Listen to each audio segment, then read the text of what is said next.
नमस्कार दोस्तों, NLM education में हार्दिक अभिनंदन। स्वागत मेरे साथियों। तैयारी तो आपकी जोरों शोरों पर चल रही होगी।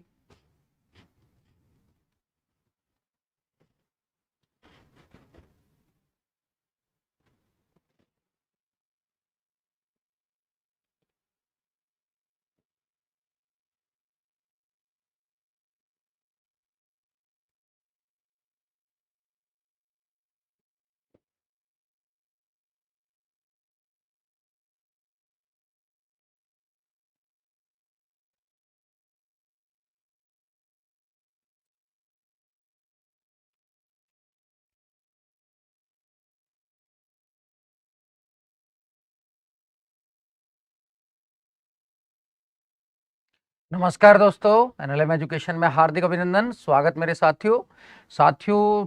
कुछ दिन बचे हैं परीक्षाओं को, नेट की भी और साथ में फर्स्ट ग्रेड की भी, और आप लोग बहुत मेहनत से लगे होंगे। मैं तो आपको ऐसा सहयोग करूंगा कि हर तरीके से आपको सफलता मिले। सभी को गुड मॉर्निंग मेरे साथियों। अब आप जुड़ना शुरू कर दीजिए, क्योंकि आज हम व्यवहारवाद, उत्तर व्यवहारवाद, पतन संबंधी वाद विवाद भी देखेंगे और क्लास थोड़ी लंबी चलेगी। ये भी थोड़ा ध्यान रखना कि भाई और दिन तो हम 1.5 घंटे तक लेते हैं, आज 2 घंटे तक भी लेंगे।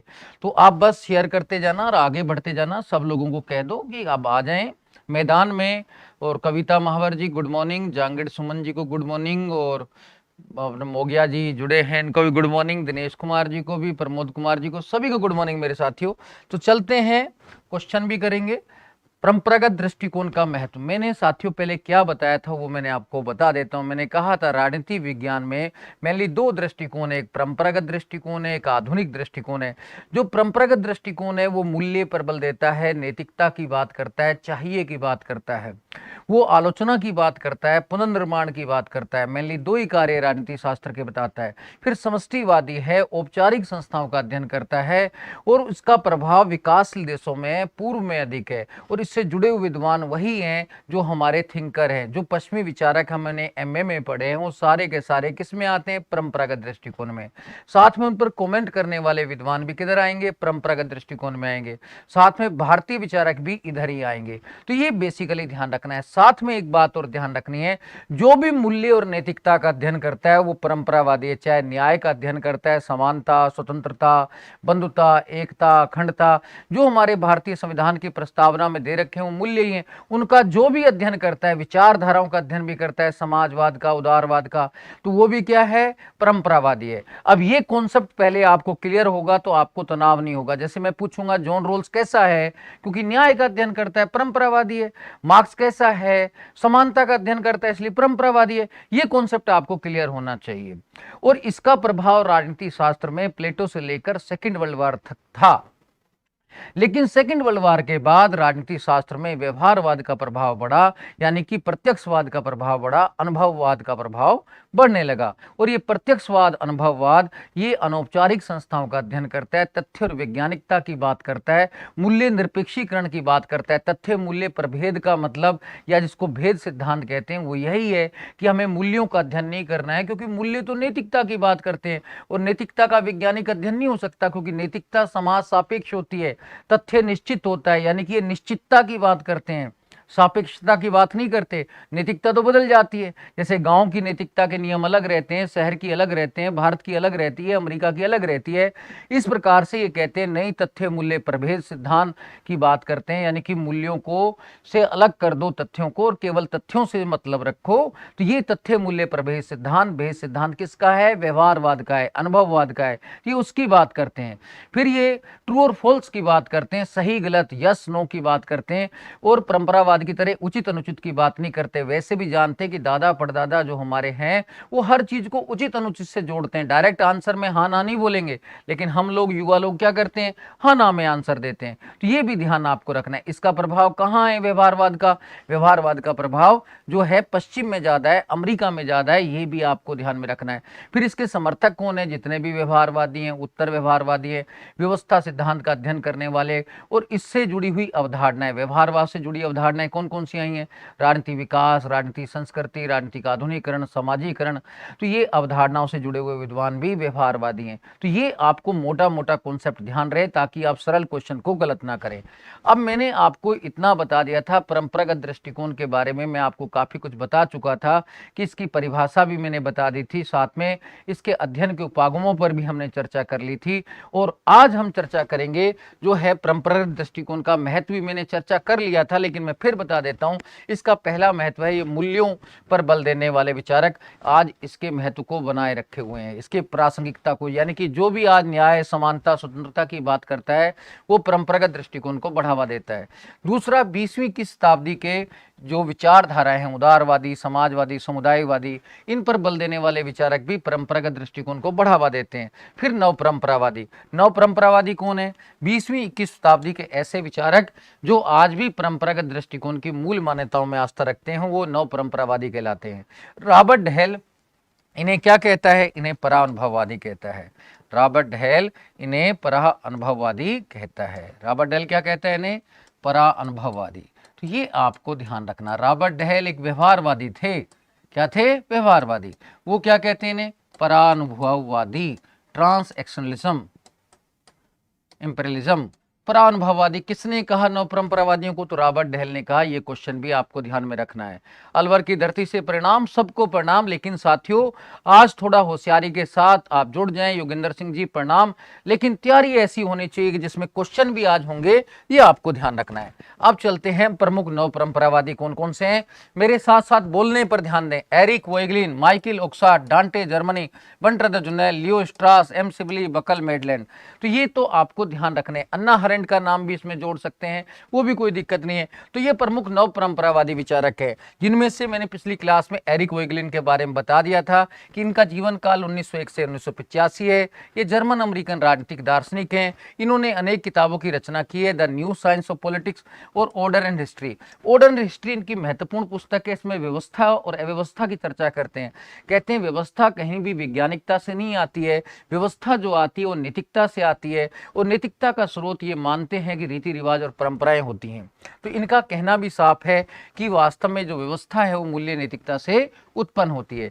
फिर ये मानव का मूल अस्तित्व कहते हैं नैतिकता पर ही आधारित है। मानव और पशु में अंतर क्या है कि मानव में नैतिकता है, पशु में नैतिकता नहीं है। तो कहते हैं मानव का मूल अस्तित्व नैतिकता पर ही आधारित है, परंपरावाद पर ही आधारित है, इसलिए परंपरावाद का प्रभाव है। फिर ये प्रतिनिधित्व के 3 प्रकार बताते हैं। मूल प्रतिनिधित्व जो तार्किकता पर, भौतिकता पर बल देते हैं, जैसे 15 लाख की बात करें तो ये मूल प्रतिनिधित्व है। अस्तित्व मूलक जब धार्मिक व्यक्ति को नेता बनाए, परानुभववादी जब हम नैतिक व्यक्ति को बनाए, तो कहते हैं सबसे श्रेष्ठ ये है। ये आपको थोड़ा थोड़ा सा ध्यान रखना चाहिए। अब साथियों देखो, ये 3 स्तर पर दे रखा है सिलेबस, परंपरावाद, व्यवहारवाद, ये 12वीं लेवल पर भी है, फिर उसके बाद बीए लेवल पर भी है, फिर एमए पर भी है। तो कौन सा क्वेश्चन आएगा इसके बारे में निश्चित से नहीं कह सकते, लेकिन आपको ये टॉपिक बहुत ही गहन तरीके से तैयार करना है। अगर सतही तरीके से तैयार करेंगे तो आपका क्वेश्चन नहीं आने वाला, ये आपको ध्यान रखना है। चलिए आगे देखते हैं साथियों। माइकल ओक्सार्ट सेकंड विचारक जो है, नव परंपरावादी, नव रूढ़िवादी विचारक हैं, मूलतः ब्रिटेन के हैं। इन्होंने किताबें भी कई लिखी हैं, rationalism in politics and other essays on human conduct, Hobbes on civil association. Mainly मैं आपको बता देता हूं, ये होब्स से बहुत अधिक प्रभावित थे। किससे प्रभावित थे? Thomas Hobbes. थॉमस होब्स वही जो लेवियाथन वाले हैं, जो कहते भी हैं कि वास्तव में कि गृह युद्ध के कारण जब चारों तरफ अराजकता आ गई थी, तो अराजकता से मुक्ति के लिए सभी मनुष्य एक स्थान पर एकत्रित होते हैं। उनमें से एक व्यक्ति खड़े होकर कहता है, मैं अपने अधिकार शक्तियां इस व्यक्ति को सौंपता हूं, शर्त यह है कि आप भी ऐसा करें। जब सभी व्यक्ति अपने अधिकार शक्तियां शासक को सौंप देते हैं, तो शासक जो है उसका निर्माण होता है, शासक शक्तियों का स्रोत होता है, ना कि समझौते का भाग होता है। तो ये बेसिकली होब्स से प्रभावित है। कहते हैं होब्स ने कि ज्ञान और अनुभव दोनों को यूज किया है। किसको यूज किया है? ज्ञान और अनुभव। ज्ञान का मतलब, तार्किकता का मतलब तो सीधा समझौता है। अब ध्यान से समझना, आपने होब्स पढ़ा है तो ये तो समझौता है, ज्ञान तार्किकता। अनुभव क्या है? शासक को शक्तियां सौंपना। तो वो कहते हैं अनुभव ज्यादा महत्वपूर्ण है, होप्स अनुभव पर ज्यादा बल देता है, क्योंकि शासक को सारी शक्तियां सौंप देता है, क्योंकि अनुभव से ही काम चलता है। अब साथियों, जैसे मान लीजिए आप मेरे साथ जुड़ रहे हैं तो मेरे अनुभव के कारण जुड़ रहे हैं। वास्तव में आपको जब कम अनुभव होता है तो आप दूसरी तरफ आकर्षित हो जाते हैं।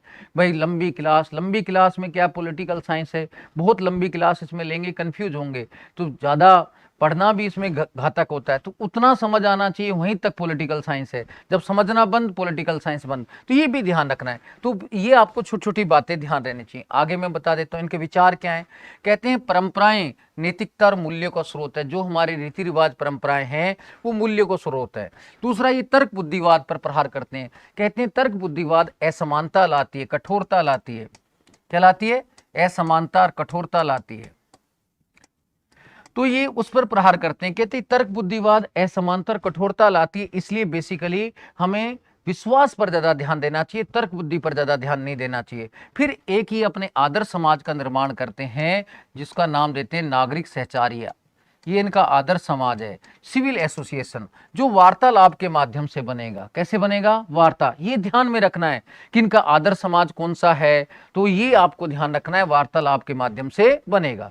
फिर इनका कथन क्या है ये भी आपको ध्यान रखना है। ये रूढ़िवादी थे, फिर भी कहते हैं मैं रूढ़िवादी नहीं हूं, मैं केवल ज्ञान का आदान प्रदान करने वाला हूं, सूचनाओं का आदान प्रदान करने वाला हूं, इसलिए मुझे रूढ़िवादी ना कहिए। हालांकि रूढ़िवादी है, जैसे कि मैं कहता हूं कि बेसिकली मैं रूढ़िवादी नहीं हूं, मैं तो केवल ज्ञान बता रहा हूं, आप माने ना माने आपकी इच्छा है। तो ये बेसिकली आपको ध्यान में रखना है। अब इन्होंने क्या है, फिर यूरोप के चिंतन की धाराएं भी बताई हैं। यूरोप के चिंतन की धाराएं भी बताई हैं, तो वो भी आपको ध्यान रखना। 3 धाराएं बताई हैं, एक तो प्लेटो वाली, एक हीगल वाली और तीसरा होब्स वाली। तो बेसिकली ये यूरोप के चिंतन की 3 धाराएं भी बताते हैं और बेसिकली कहते हैं अनुभव सबसे महत्वपूर्ण स्रोत है। ये भी ध्यान रखना। एक बात और ध्यान रखना है, इन्होंने जब प्लेटो की बात की तो प्लेटो का एक कथन है जिसको आप यहाँ नोट कर सकते हैं। इन्होंने कहा था, जैसे प्लेटो ने क्या कहा था कि शासक को सद्गुणी बनाओ। ये कहते हैं नहीं, शासक को सद्गुणी बनाने की सबसे कम आवश्यकता है, व्यक्ति खुद सद्गुणी बने। इनका क्या कथन है? तो इनका कथन है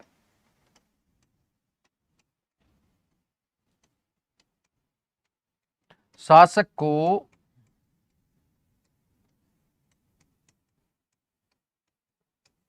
सद्गुणी बनाने की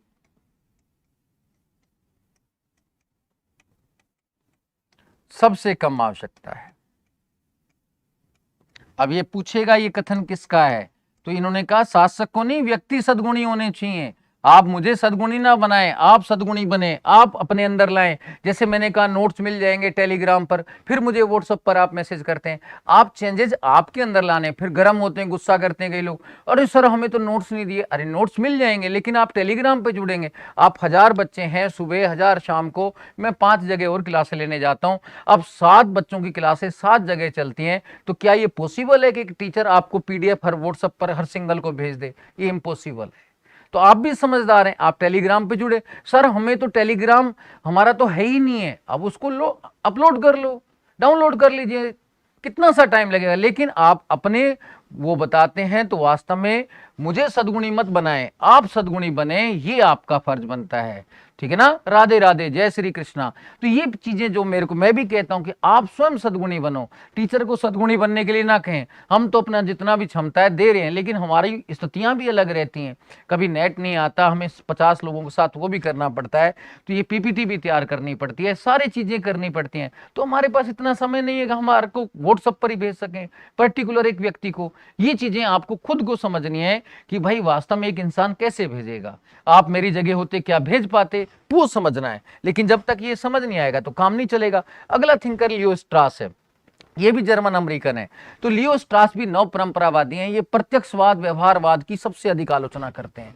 अब इन्होंने किताब लिखी थी thought on Machiavelli, what is political philosophy, Plato symposium. तो ये ध्यान रखना है, किताबें भी आपको ध्यान रखनी है क्योंकि अक्सर पूछ ली जाती हैं।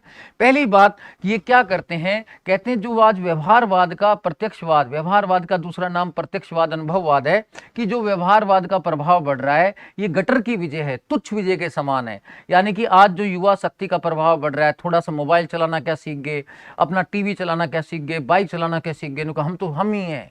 बस ये पता नहीं हमने आपको ही चलना सिखा दिया, बाइक चला लेते हैं, लेकिन बस इसको तुच्छ विजय मानते हैं। मेरे पिताजी को तो बाइक चलाना नहीं आती और मुझे आती है, यानी कि आप पिताजी से श्रेष्ठ हो गए क्या? नहीं, गलत फहमी है आपकी। तो यही बात वो बेसिकली कहते हैं कि व्यवहारवाद का ये प्रभाव पड़ रहा है, ये तुच्छ विजय है। पुराने लोग भी सीख जाएंगे। जैसे पहले युवा टीचर मुझसे कहते थे, अरे आप तो ऑनलाइन आ ही नहीं सकते, अब आ गए ना हम ऑनलाइन। लेकिन हमें थोड़ा समय लगा भाई सीखने में, इसको करने में, यहाँ सामने आने में, कि हमें पहले पता नहीं था, हम फोटो भी खिंचवाते नहीं थे तो हमें समस्याएं आती थी। लेकिन आज क्या समस्याएं आ रही है? नहीं, आज भी हम युवाओं की भांति अच्छे से पढ़ा रहे हैं। तो ये तुच्छ विजय है जो युवा लोग कह रहे हैं कि हमने वैज्ञानिकता अपना ली और विज्ञानवाद का प्रभाव बहुत अधिक बढ़ गया। तो ये बेसिकली कहते हैं कि इसका जो प्रभाव बढ़ रहा है व्यवहारवाद का, ये तुच्छ विजय के समान है। फिर बेसिकली ये अपनी पुस्तक व्हाट इज पॉलिटिकल फिलोसफी, ये ध्यान रखना, ये व्हाट इज पॉलिटिकल फिलोसफी में व्यवहारवाद की आलोचना 2 आधारों पर करते हैं। कहते हैं व्यवहारवादियों की सबसे बड़ी कमी है ये मूल्यों की समानता पर बात करते हैं। कहते हैं सभी मूल्य समान है, न्याय, समानता, स्वतंत्रता, सबको एक ही ढर्रे में नाप लेते हैं। जबकि देखें स्वतंत्रता समानता की तुलना में न्याय ज्यादा महत्वपूर्ण है। हमें पहले न्याय चाहिए या स्वतंत्रता? तो न्याय चाहिए। तो ये भूल जाते हैं, सभी मूल्यों को क्या मान लेते हैं? समान, बेसिकली ये। फिर कहते हैं कि वास्तव में जो व्यवहारवादी हैं मूल्यों की उपेक्षा करते हैं और मूल्यों की उपेक्षा पूर्णतः संभव नहीं है। तो ये बेसिकली आलोचना करते हैं। फिर ये मैकियावली की भी आलोचना करते हैं थॉट ऑन मैकियावली पुस्तक में। कहते हैं मैकियावली जैसे विचारक शक्तिवादी दृष्टिकोण अपनाकर कहीं ना कहीं परंपरागत दृष्टिकोण का ह्रास कर देते हैं। तो ये बेसिकली इनका कहना था लियो स्ट्रास का। लेकिन प्लेटो की, अरिस्टोटल की, इनकी प्रशंसा करते हैं। कहते हैं ऐसे विचारक मूल्य नैतिकता पर बल देकर परंपरावाद को बढ़ावा दिया है। तो ये आपको छोटी छोटी बातें ध्यान में रहनी चाहिए। आगे चलते हैं साथियों। तो ये व्यवहारवाद की आलोचना कर देते हैं और मैकियावली की बात कर देते हैं, प्लेटो, सुकरात की प्रशंसा कर देते हैं। ये तीनों बातें छोटी छोटी बातें आपको ध्यान रखनी है कि क्वेश्चन इधर से घूमे तो आपको आना चाहिए। अब आगे चलते हैं, डांटे जर्मनी देखते हैं। डांटे जर्मनी भी बेसिकली क्या है, नव परंपरावादी विचारक हैं। लेकिन इनके जो कथन हैं आपको ध्यान पूर्वक सुनने हैं कि डांटे जर्मनी ने पहले एक लेख लिखा था, beyond ideology the revival of political theory. 63 में तो लेख लिखा था, 67 में इसको बुक का रूप दिया था। इसमें इन्होंने पहले स्वीकार किया कि आज विचारधाराओं को जो प्रभाव बढ़ रहा है और वैज्ञानिकता का जो प्रभाव बढ़ रहा है, इससे कहीं ना कहीं जो है विचारधाराओं के प्रभाव के कारण, इनके कारण व्यवहारवाद के प्रभाव में वृद्धि आई है, परंपरावाद के प्रभाव में कमी आई है। यानी कि परंपरागत दृष्टिकोण का प्रभाव कुछ कम हुआ है। लेकिन ये साथ में अपनी इस पुस्तक में beyond ideology the revival of political theory में कहते हैं लेकिन अभी सारा खेल खत्म नहीं हुआ है। आज भी अनेक नव परंपरावादी मूल्यों पर बल देकर परंपरावाद को बढ़ावा दे रहे हैं। किस पर बल देकर? मूल्यों पर बल देकर। ऐसा डांटे जर्मनी कहते हैं। जैसे सिंपल सा है ये, वैसे ही कहते हैं जैसे मान लीजिए भारतीय टीम का पाकिस्तानी टीम से मैच हो रहा है, उस समय 4 खिलाड़ी हमारे आउट हो जाएं, लेकिन फिर बोलते हैं अभी धोनी की बैटिंग बाकी है। तो ऐसे ये भी कहते हैं कि भले ही आज परंपरावाद का कुछ प्रभाव कम दिखाई दे रहा है, लेकिन आज अनेक नव परंपरावादी हैं जो मूल्यों पर बल देकर नव परंपरावाद का वापस पुनरुत्थान कर रहे हैं। रिवाइवल का मतलब क्या कहते हैं? पुनरुत्थान। तो ये जितने भी नव परंपरावादी हैं ये पुनरुत्थान करते हैं और वास्तव में डांटे जर्मनी ने पुनरुत्थान पर विशेष बल दिया था। तो ये आपको छोटी छोटी बातें आपको पता रहनी चाहिए, ठीक है। फिर आगे चलते हैं। इनका एक प्रसिद्ध कथन है कि राजनीति शास्त्र सचमुच आलोचना का शास्त्र है। राजनीति शास्त्र क्या है? सचमुच आलोचना का शास्त्र है। क्यों कहा आलोचना का शास्त्र है? क्योंकि वास्तव में राजनीति शास्त्र का काम कमियां निखारना ही है। तो इनका क्या प्रसिद्ध कथन है? राजनीति शास्त्र सचमुच आलोचना का शास्त्र है। ये आरएस प्री में भी 2012 में आया था। ये कथन किसका है? ये नेट में भी आ चुका है, बाकी अन्य परीक्षाओं में भी आ चुका है। तो साथियों ये ध्यान रखना, ये कथन किसका है? राजनीति शास्त्र सचमुच आलोचना का शास्त्र है। ये डांटे जर्मनी का कथन है।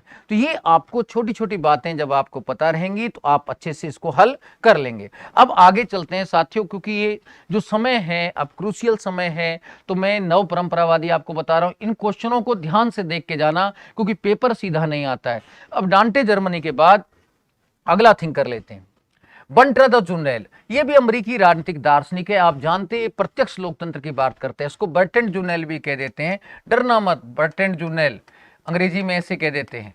तो डरना मत, आप लोग डर जाते हैं, बस बर्ट्रैंड जुनेल आ गया तो बस। इन्होंने on power it's nature and history, आगे ये भी ध्यान रखना, on power it's nature and history, इस तरीके की किताब लिखी है।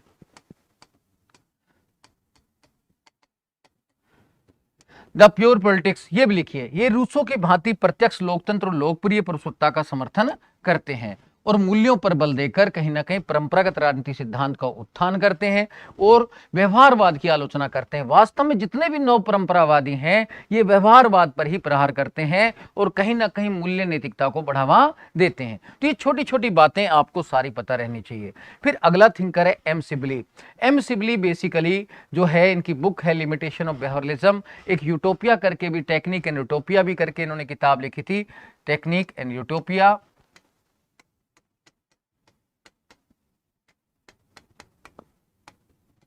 ये बेसिकली कहते हैं आज जो व्यवहारवाद का जो प्रभाव बढ़ रहा है या व्यवहारवाद में दो प्रमुख कमियां हैं, तो व्यवहारवाद में कमियों में बताते हैं कि तो व्यवहारवादी मूल्यों की उपेक्षा करते हैं और दूसरा संस्कृति की उपेक्षा करते हैं, जिनके बिना समाज का वास्तविक अध्ययन संभव नहीं है। तो ये भी व्यवहारवाद की आलोचना करते हैं। तो ये नव परंपरावादी हैं। तो इनका कहना है कि व्यवहारवादी मूल्यों की उपेक्षा करते हैं, संस्कृति की उपेक्षा करते हैं, जिनके बिना राजनीति शास्त्र का पूर्ण अध्ययन संभव नहीं है। ये भी आपको पता रहना चाहिए। आगे चलते हैं।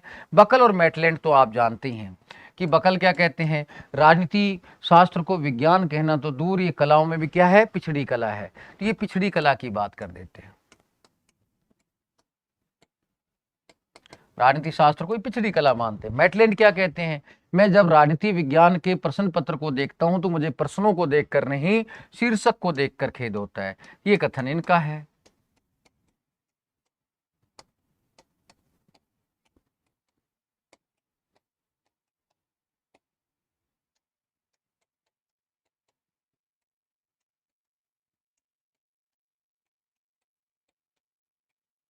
ठीक है, ये छोटी छोटी बातें आपको पता रहनी चाहिए। अब कुछ मैं क्वेश्चन दे रहा हूं, आप क्वेश्चन भी करना है इससे रिलेटेड, ठीक है ना। गुड मॉर्निंग सबको। लेकिन साथियों शेयर करते जाओ, सबको बता दो क्लास चल रही है। क्लास आराम से 10+ तक चलेगी, तो आराम से ध्यान रखना है। पहला, परंपरागत दृष्टिकोण की विशेषता नहीं है। ये मूल्य नैतिकता पर बल देते हैं, समष्टिवादी हैं, औपचारिक संस्थाओं का अध्ययन करते हैं, हाँ ना पर बल देते हैं। जल्दी से आंसर बताओ, जल्दी से मेरे साथियों, जल्दी से लाइक करो, शेयर करो। बिल्कुल, आप तो वो आपका काम है, जल्दी से करना। पूनम कंवर जी गुड मॉर्निंग। राम निवास जी बिल्कुल गुड मॉर्निंग। जल्दी से मायरा मीना जी, जल्दी से इसको बताओ। आंसर भी बताओ। शेयर तो करते जाओ लेकिन आंसर भी बताते जाओ।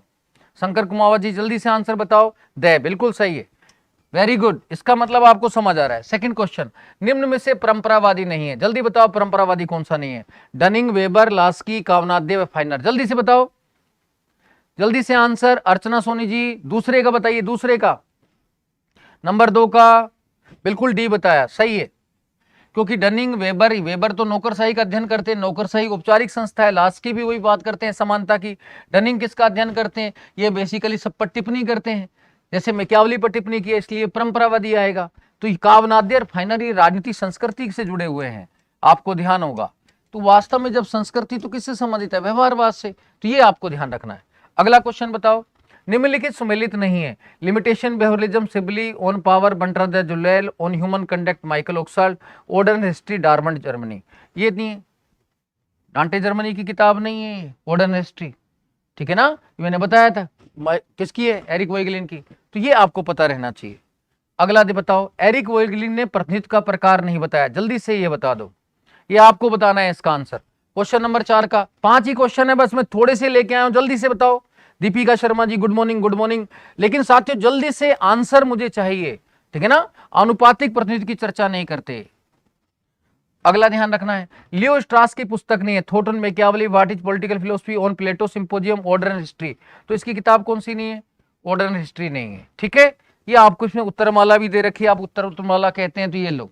अब अगला देखते हैं, अब हम पढ़ते हैं व्यवहारवाद पर, ठीक है ना। व्यवहारवाद में हम क्या क्या पढ़ेंगे, भूमिका पढ़ेंगे, व्यवहारवाद का विकास, उद्भव के कारण, सामान्य विशेषताएं, बौद्धिक आलोचनाएं, महत्व, वस्तुनिष्ठ प्रश्न। ये तो आपकी सीरीज ध्यान रखना है। अब भूमिका सबसे पहले देखते हैं, व्यवहारवाद क्यों आया। व्यवहारवाद जो है, पहली बात तो है क्या, ये व्यवहारवाद के बारे में ये आपको पहले पता रहना चाहिए कि व्यवहारवाद के अन्य नाम क्या हैं, प्रत्यक्षवाद, अनुभववाद, ये बहुत सारे नाम हैं। अनुभववाद,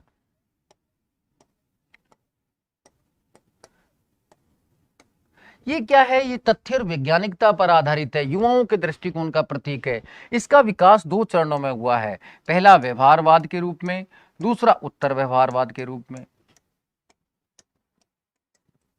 मैंने इसकी बेसिक बातें आपको बताई थी कि ये वास्तव में क्या करता है कि तथ्य और वैज्ञानिकता की बात करता है, ये राजनीतिक प्रक्रिया की बात करता है। किसकी बात करता है? राजनीतिक प्रक्रिया की। अनौपचारिक संस्थाओं का अध्ययन करता है।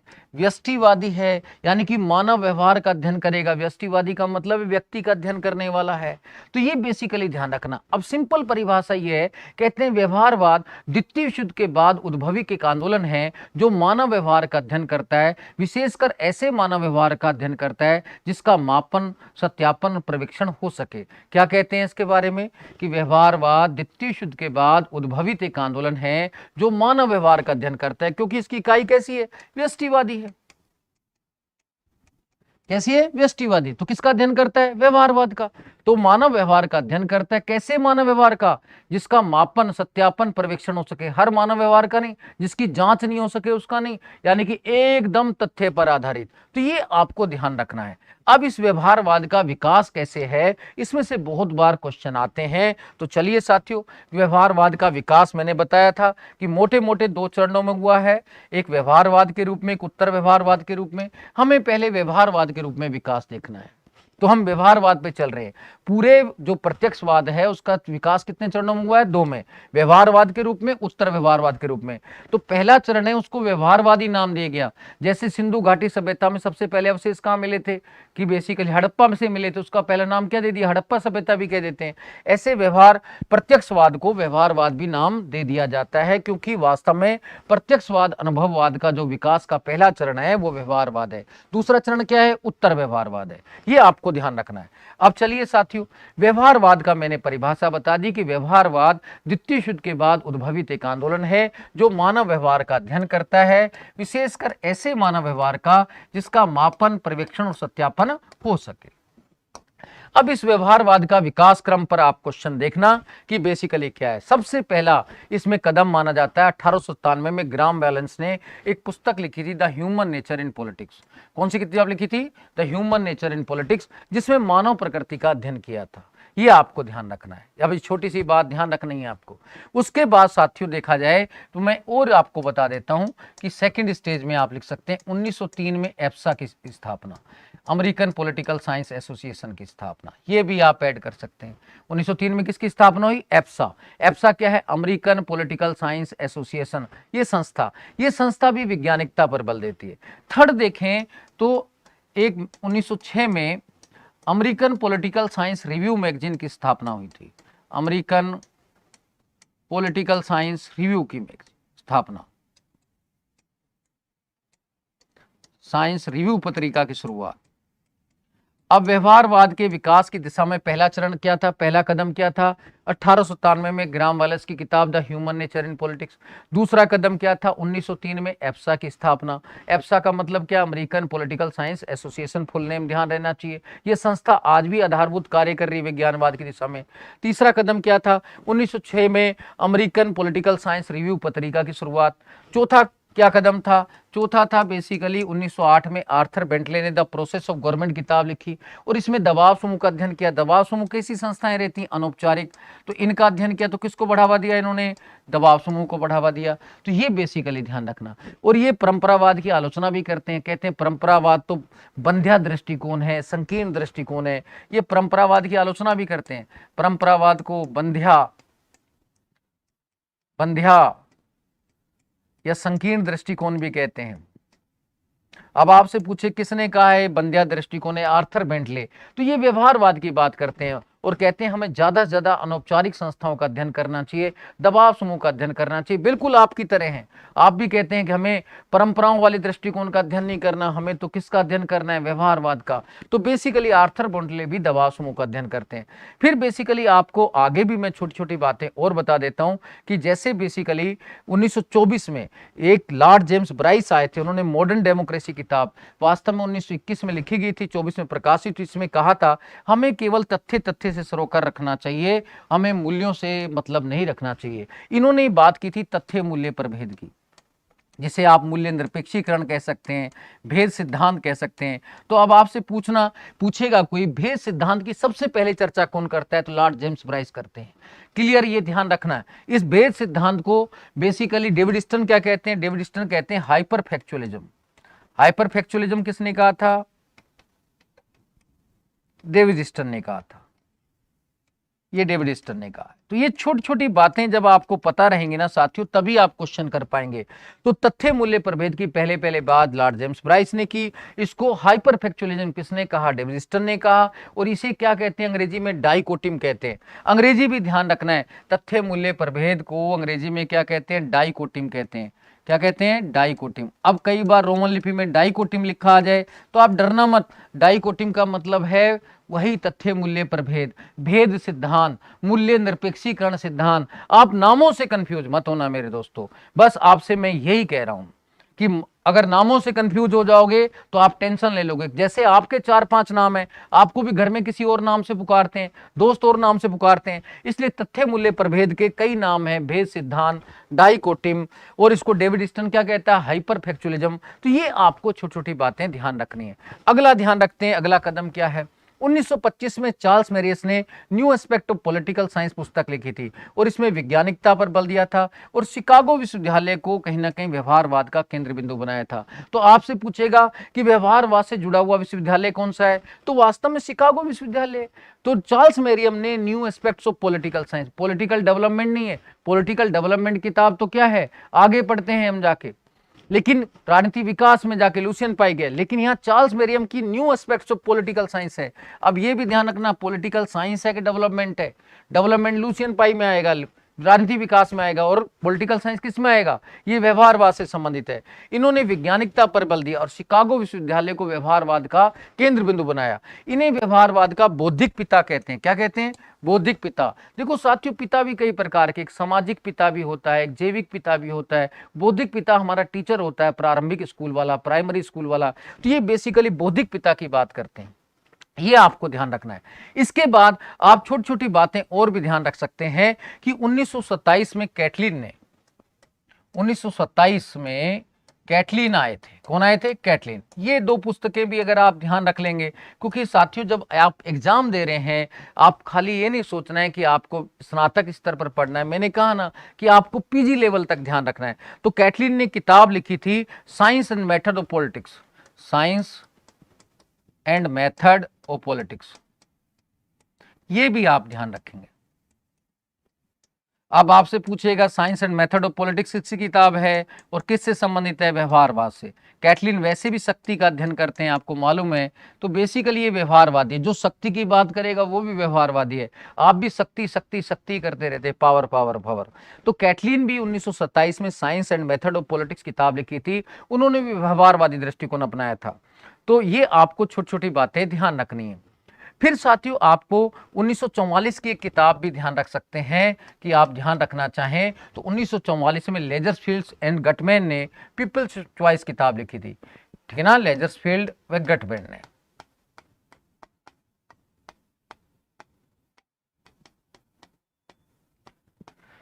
द पीपल चॉइस ये किताब लिखी थी, ये भी व्यवहारवाद से संबंधित महत्वपूर्ण किताब है। तो आपको ये सारी बातें ध्यान रखनी है। 1857 में ग्राम वालस ध्यान रखना है, 1903 में एप्सा ध्यान रखना है, 1906 में American political science review magazine ध्यान रखनी है, 1908 में आर्थर बेंटली किताब द प्रोसेस ऑफ गवर्नमेंट ध्यान रखना है।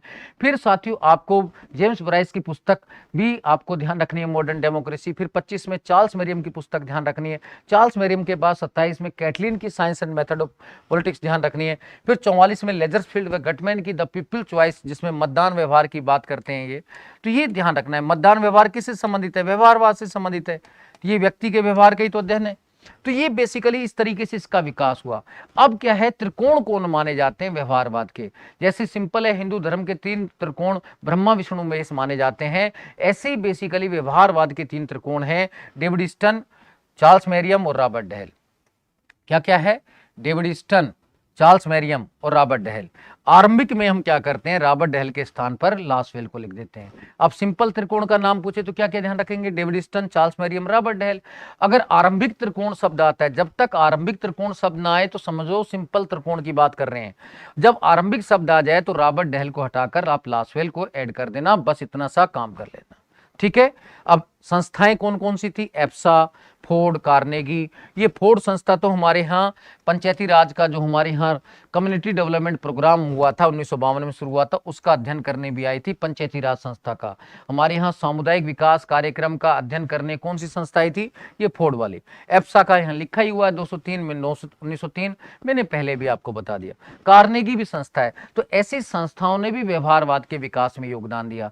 तो इस प्रकार से व्यवहारवाद एक दृष्टिकोण के रूप में हमारे सामने आया। आगे चलते हैं साथियों कि व्यवहारवाद के उद्भव के कारण क्या थे। अब सिंपल सी बात है, क्यों आया भाई ये व्यवहारवाद।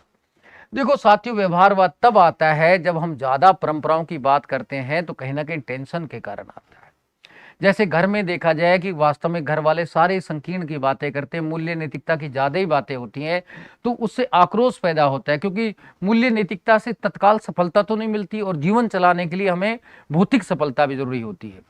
तो पहला यही कारण है परंपरागत उपागम के प्रति असंतोष, क्योंकि वास्तव में जो परंपरागत उपागम है वो ज्यादा ही मूल्य नैतिकता पर बल देने लगा और मानव की जो भौतिक प्रगति है, सामान्य जीवन है, उसकी भी अपेक्षा करने लगा। इसलिए असंतोष उत्पन्न हुआ। क्या उत्पन्न हुआ, असंतोष।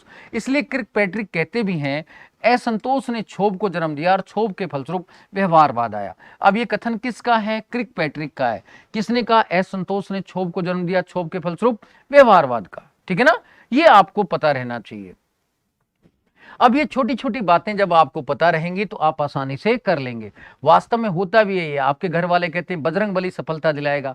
अब बजरंग बली ठीक है, हमें मोटिवेट करेगा, लेकिन बजरंग बली ये थोड़ी कहते हैं कि मेहनत ही मत करो, या श्री कृष्ण जी ने कहा कि मेहनत मत करो। मेहनत से ही सफलता मिलती है, ज्यादा पूजा पाठ करने से सफलता नहीं मिलती है। तो इसलिए किर्कपैट्रिक ने कहा कि ये असंतोष ने क्षोभ को जन्म दिया, क्योंकि वास्तव में जब समाज में मूल्य नैतिकता का प्रभाव ज्यादा बढ़ जाता है तो उसके फलस्वरूप फिर क्या है कि क्षोभ भी आता है। क्षोभ का मतलब यह गुस्से से है।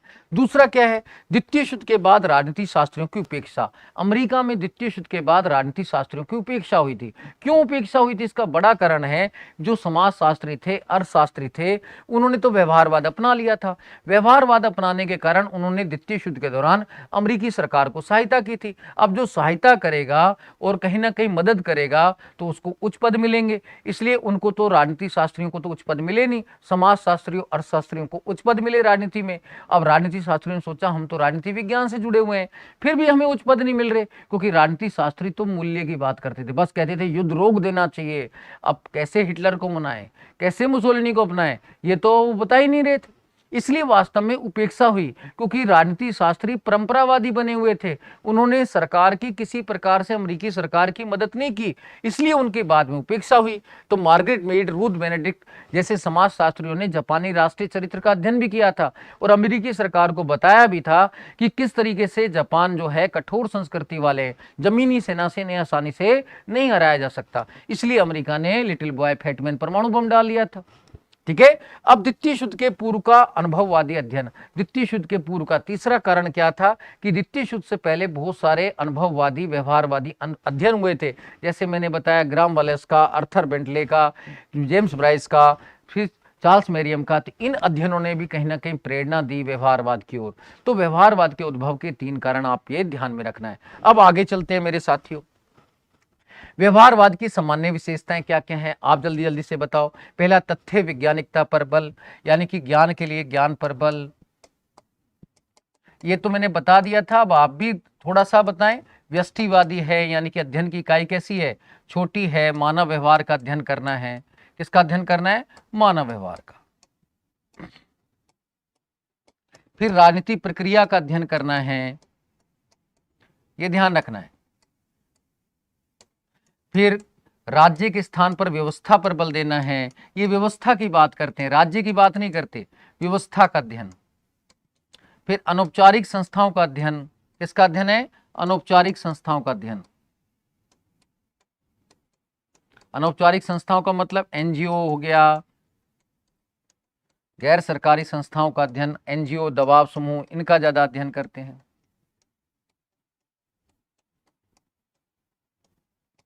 फिर ये व्याख्या तक सीमित रहते हैं। किस तक सीमित रहते हैं? व्याख्या तक।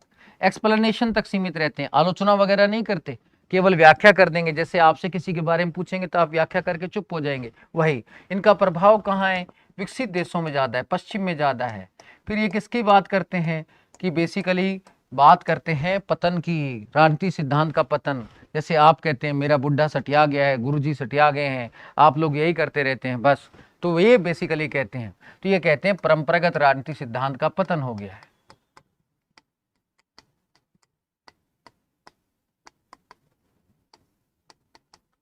फिर ये मूल्य निरपेक्षीकरण की बात करते हैं। मैंने बताया था ना, तथ्य मूल्य प्रभेद, मूल्य निरपेक्षीकरण, यानी कि भेद सिद्धांत की बात करते हैं। तो कहते हैं मूल्यों का अध्ययन नहीं करना है, तथ्य मूल्य प्रभेद की बात करते हैं। डाइकोटिम की बात करते हैं। तो ये व्यवहारवाद की सामान्य विशेषताएं आपको पता रहनी चाहिए, जितनी ज्यादा रहेंगी पता उतना बेटर रहेगा। अब व्यवहारवादी कौन कौन से हैं ये तो मैंने बता दिया कि वास्तव में जिन्होंने भी व्यवहारवाद के विकास में योगदान दिया अभी विकास क्रम में, वो तो सारे आएंगे ही। फिर उत्तर व्यवहारवादी भी इसमें आएंगे। फिर साथ में मैंने बताया आपको कि जो भी व्यवहारवाद के फलस्वरूप अवधारणाएं आई हैं, राजनीति विकास, राजनीति संस्कृति, राजनीतिक आधुनिकरण, राजनीति समाजीकरण, उनसे जुड़े हुए विद्वान भी इधर ही आएंगे। ठीक है, तो आपको ये सारा ध्यान रखना है। तो ये छोटी छोटी बातें ध्यान रखनी है। बिल्कुल Rakesh Kumar ji, like and share करो तो करो भाई, आपका काम है। अब मैं तो पढ़ाना का काम कर रहा हूं, आप अपना काम करें और मेरे को अपना काम करने दें। ठीक है, अब लेकिन इन सब बातों को भूलना मत, एग्जाम में इधर से आता है तो सरलता के साथ याद करना है। आगे चलते हैं मेरे दोस्तों। व्यवहारवाद की बौद्धिक आधारशिला, तो एक टेबल में मैंने बताई है बौद्धिक आधारशिला, तो थोड़ा सा ध्यान रखना। ये बौद्धिक आधारशिला किसने बताई थी? डेविड स्टर्न ने। किस लेख में बताई थी? The current meaning of behaviourism में बताई थी। ये लेख है इनका, इसमें बताई थी।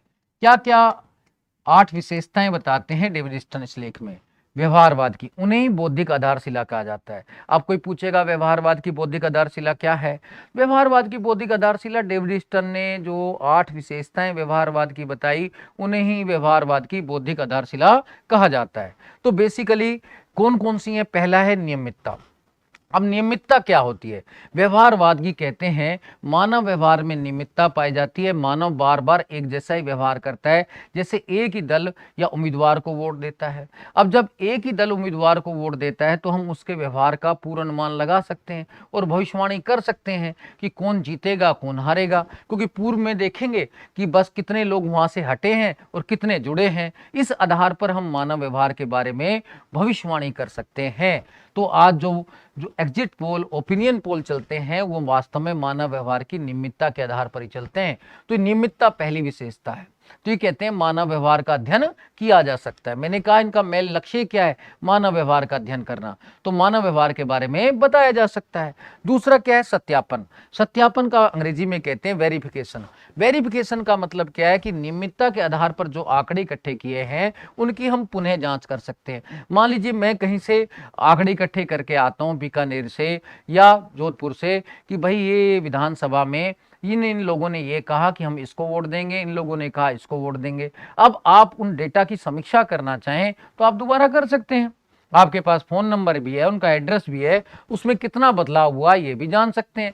तो वास्तव में सत्यापन करना बाएं हाथ का काम है। जब डेटा है, उनके बारे में पूरी जानकारी है, तो आप उसकी जांच कर सकते हैं, वेरिफिकेशन। तीसरा है तकनीक का प्रयोग। व्यवहारवादी अधिक से अधिक तकनीक पर बल देते हैं। तो ये तकनीक को नहीं छोड़ना चाहते। आप देखते भी हैं कि जो युवा लोग हैं वो बाइक पर ही चलेंगे, ठीक है ना, कान में लीड लगा के चलेंगे, बाल अपने सीधे करके चलेंगे, हर जगह तकनीक को महत्व देंगे और लैपटॉप से निष्कर्ष निकालेंगे। सर लैपटॉप में तो ये लिखा हुआ है और लैपटॉप में तो पता नहीं क्या क्या लिखा हुआ है, गूगल पर ये लिखा हुआ है, गूगल में बहुत कुछ गलत भी लिखा हुआ है। जब आरपीएससी की साइट खोलते हैं तो कुछ और साइट खुल जाती हैं, यूजीसी नेट की साइट खोलते हैं तो कुछ और साइटें खुल जाती हैं। तो वो आपके सामने दिक्कत तो है, लेकिन आप लोग मानते अधिक से अधिक तकनीक पर। आप लैपटॉप से काम चलाएंगे और कहीं ना कहीं पूरा गूगल से काम चलाएंगे, तो तकनीक पर अधिक से अधिक बल देते हैं। तो तीसरा है तकनीक का, ये व्यवहारवादी कहते हैं हमें अधिक से अधिक प्रयोग करना चाहिए। जितनी मजबूत तकनीक होगी निष्कर्ष भी उतना ही बढ़िया होगा, ऐसा व्यवहारवादी कहते हैं। अब तकनीक के दूसरे नाम क्या है? अनुरूपण, अनुप्रयोग भी है, ये भी आपको ध्यान रखना। सिमुलेशन भी कह देते हैं अंग्रेजी में, सिमुलेशन। अब ये छोटी छोटी बातें कंफ्यूज नहीं होना, अनुप्रयोग को एप्लीकेशन। तकनीक एप्लीकेशन तो एमसीए बीसीए में वैसे भी आता है, तो ये आपको ध्यान रखना है। 34 छठा जो है क्रमबद्धीकरण है, सिस्टेमेटिलाइजेशन। इसका क्या मतलब है, पहले चौथा देखते हैं, परिमाणीकरण। परिमाणीकरण 3 तो देख ली, चौथा परिमाणीकरण का मतलब क्या है कि हमें आंकड़ों को इस प्रकार से वर्गीकृत करना चाहिए ताकि मापन योग्य बन सकें। जैसे जनसंख्या के आंकड़े हैं, अब वो कितनी संख्या में होते हैं, हम उसे सारणीबद्ध कर देते हैं, तो क्या हो गया, क्वांटिफिकेशन हो गया, परिमाणीकरण। तो परिमाणीकरण का मतलब क्या है कि हमने नियमितता के आधार पर जो आंकड़े इकट्ठे किए हैं उनको हम बिल्कुल सारणीबद्ध तरीके से कर दें ताकि वो मापन योग्य बन सके। पांचवा क्या है इसका, तथ्य मूल्य प्रभेद। तथ्य मूल्य प्रभेद को मैंने क्या कहा, डाइकोटिम भी कहते हैं और मूल्य निरपेक्षीकरण भी कहते हैं। डाइकोटिम, मूल्य निरपेक्षीकरण, ये नाम भी देते हैं। तो व्यवहारवादी क्या कहते हैं कि हमें मूल्यों को तथ्यों से अलग करना चाहिए, क्योंकि मूल्य समाज सापेक्ष होते हैं, इनका वैज्ञानिक अध्ययन संभव नहीं है, केवल तथ्यों का ही वैज्ञानिक अध्ययन संभव है। इसलिए हमें केवल तथ्य तथ्य तथ्य से सरोकार रखना चाहिए। जेम्स ब्राइस के इस कथन को कहीं ना कहीं डेविड स्टर्न दोहरा देते हैं और इसे ही कहा जाता है हाइपरफैक्चुअलिज्म। क्या कहते हैं, हाइपरफैक्चुअलिज्म। ये छोटी छोटी बातें आपको ध्यान रखना है। अब छठा है क्रमबद्धीकरण। यहां से क्वेश्चन आता है क्रमबद्धीकरण से, जो बताऊंगा आप ध्यानपूर्वक सुनना। क्रमबद्धीकरण में कहते हैं कि हमने नियमितता के आधार पर जो आंकड़े इकट्ठे किए हैं उसको इस प्रकार से व्यवस्थित करें ताकि सिद्धांत निर्माण संभव हो सके। अब आपसे पूछा जाता है सिद्धांत निर्माण से संबंधित कौन सी विशेषता है व्यवहारवाद की, तो सिद्धांत निर्माण से संबंधित विशेषता कौन सी है, क्रमबद्धीकरण है। ये बात आपको ध्यान रखनी है, ठीक है ना भाई। सिद्धांत निर्माण से संबंधित विशेषता कौन सी है, तो क्रमबद्धीकरण है, ये आपको ध्यान रखना है। सिद्धांत निर्माण की दिशा में प्रयास किया हुए हैं ईस्टर्न का व्यवस्था सिद्धांत। ये किस दिशा में प्रयास है, इसी दिशा में। अब आपसे पूछेगा ईस्टर्न के व्यवस्था सिद्धांत से संबंधित व्यवहारवाद की विशेषता है और आमंड का संरचनात्मक प्रक्रियात्मक सिद्धांत से संबंधित विशेषता है, या डेविड एप्टर के व्यवस्था सिद्धांत से संबंधित विशेषता है, तो कौन सी है, क्रमबद्धीकरण।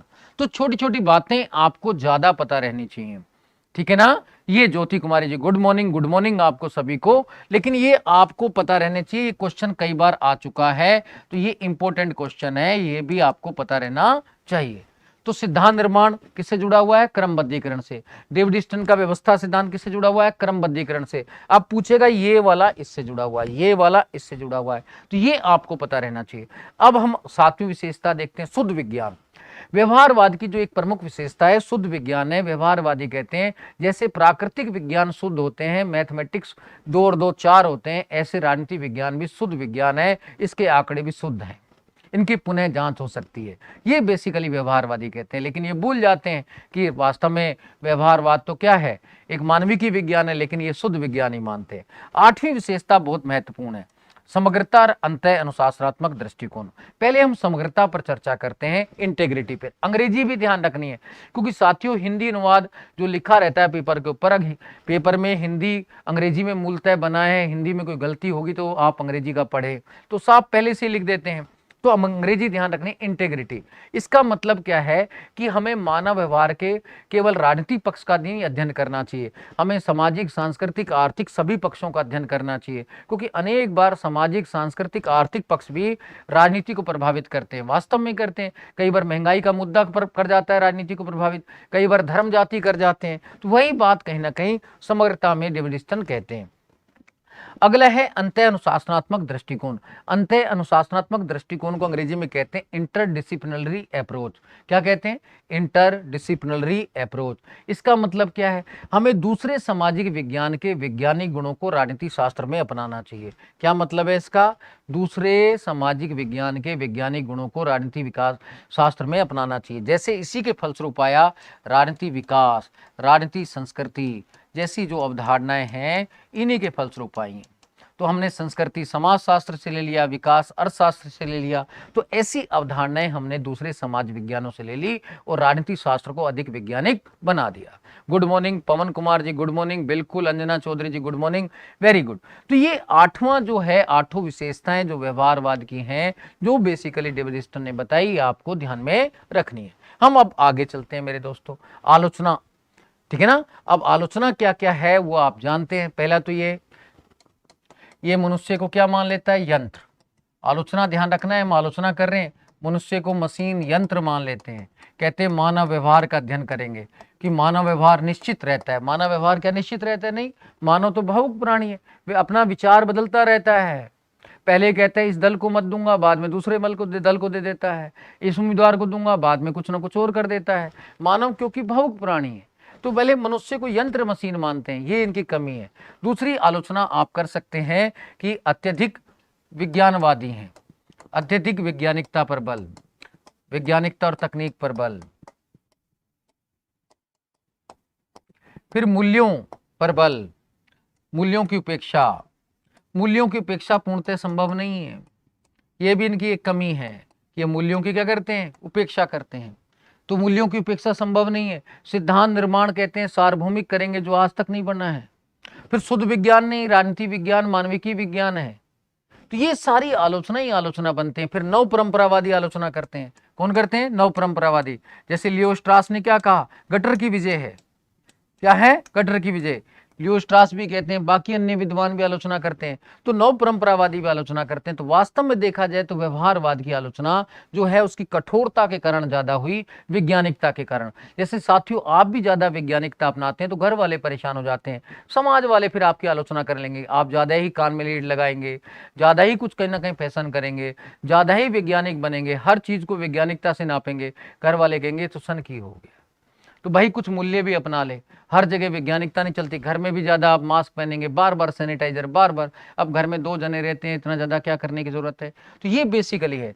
तो नव परंपरावादी भी आलोचना करते। अब इसका महत्व क्या है वो भी ध्यान रखना। एक तो इसने राजनीति शास्त्र को वैज्ञानिक बनाने का प्रयास किया, फिर मतदान व्यवहार जैसे उपकरण आए, फिर नवीन अवधारणाएं आई, राजनीति विकास, राजनीति संस्कृति और राजनीति आधुनिकीकरण, राजनीति समाजीकरण। तो ये सब व्यवहारवाद के फलस्वरूप आया। व्यवस्था सिद्धांत आया तो व्यवहारवाद के फलस्वरूप आया। तो ये इसका महत्व भी आपको ध्यान में रखना है। रुद्र प्रताप जी, बहुत शानदार क्लास, बहुत धन्यवाद, आभार। तो साथियों, मैं तो अपनी मेहनत कर रहा हूं, जो भी मेहनत है, अब आप उसमें से कितना गेन करते हैं ये आप पर निर्भर करता है। अभी आएंगे उसका भी, द पॉलिटिकल सिस्टम 1953 पर भी आएंगे मंटू राम जी, टेंशन ना ले बस। अब आगे देखें साथियों, अब हम आते हैं उत्तर व्यवहारवाद पर। इसमें भूमिका, उद्भव के कारण, द्वंद्वात्मक पद्धति, विशेषताएं, आलोचना, महत्व और वस्तुनिष्ठ प्रश्न, ये सारी चीजें पढ़ेंगे। तो साथियों, मैं थोड़ा सा जल ग्रहण करता हूं, इतने आप शेयर कर दें इसको एक बार।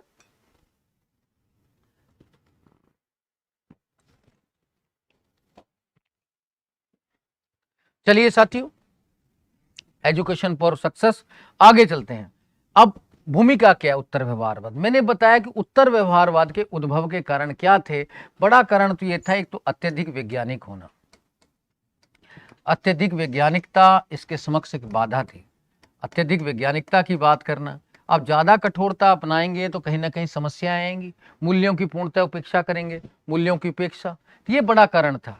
तो कहते हैं उत्तर व्यवहारवाद जो आया वो व्यवहारवाद की कमियों को दूर करने के लिए आया था। इसलिए व्यवहारवाद में एक सुधार आंदोलन है, ना कि उसके विरुद्ध प्रतिक्रिया। पहली बात ये ध्यान रखना है कि उत्तर व्यवहारवाद क्या है? व्यवहारवाद में एक सुधार आंदोलन है। व्यवहारवाद में क्या है? सुधार आंदोलन है। ये भी कहीं ना कहीं अनुभववादी है, वैज्ञानिकता है, सारी चीजें।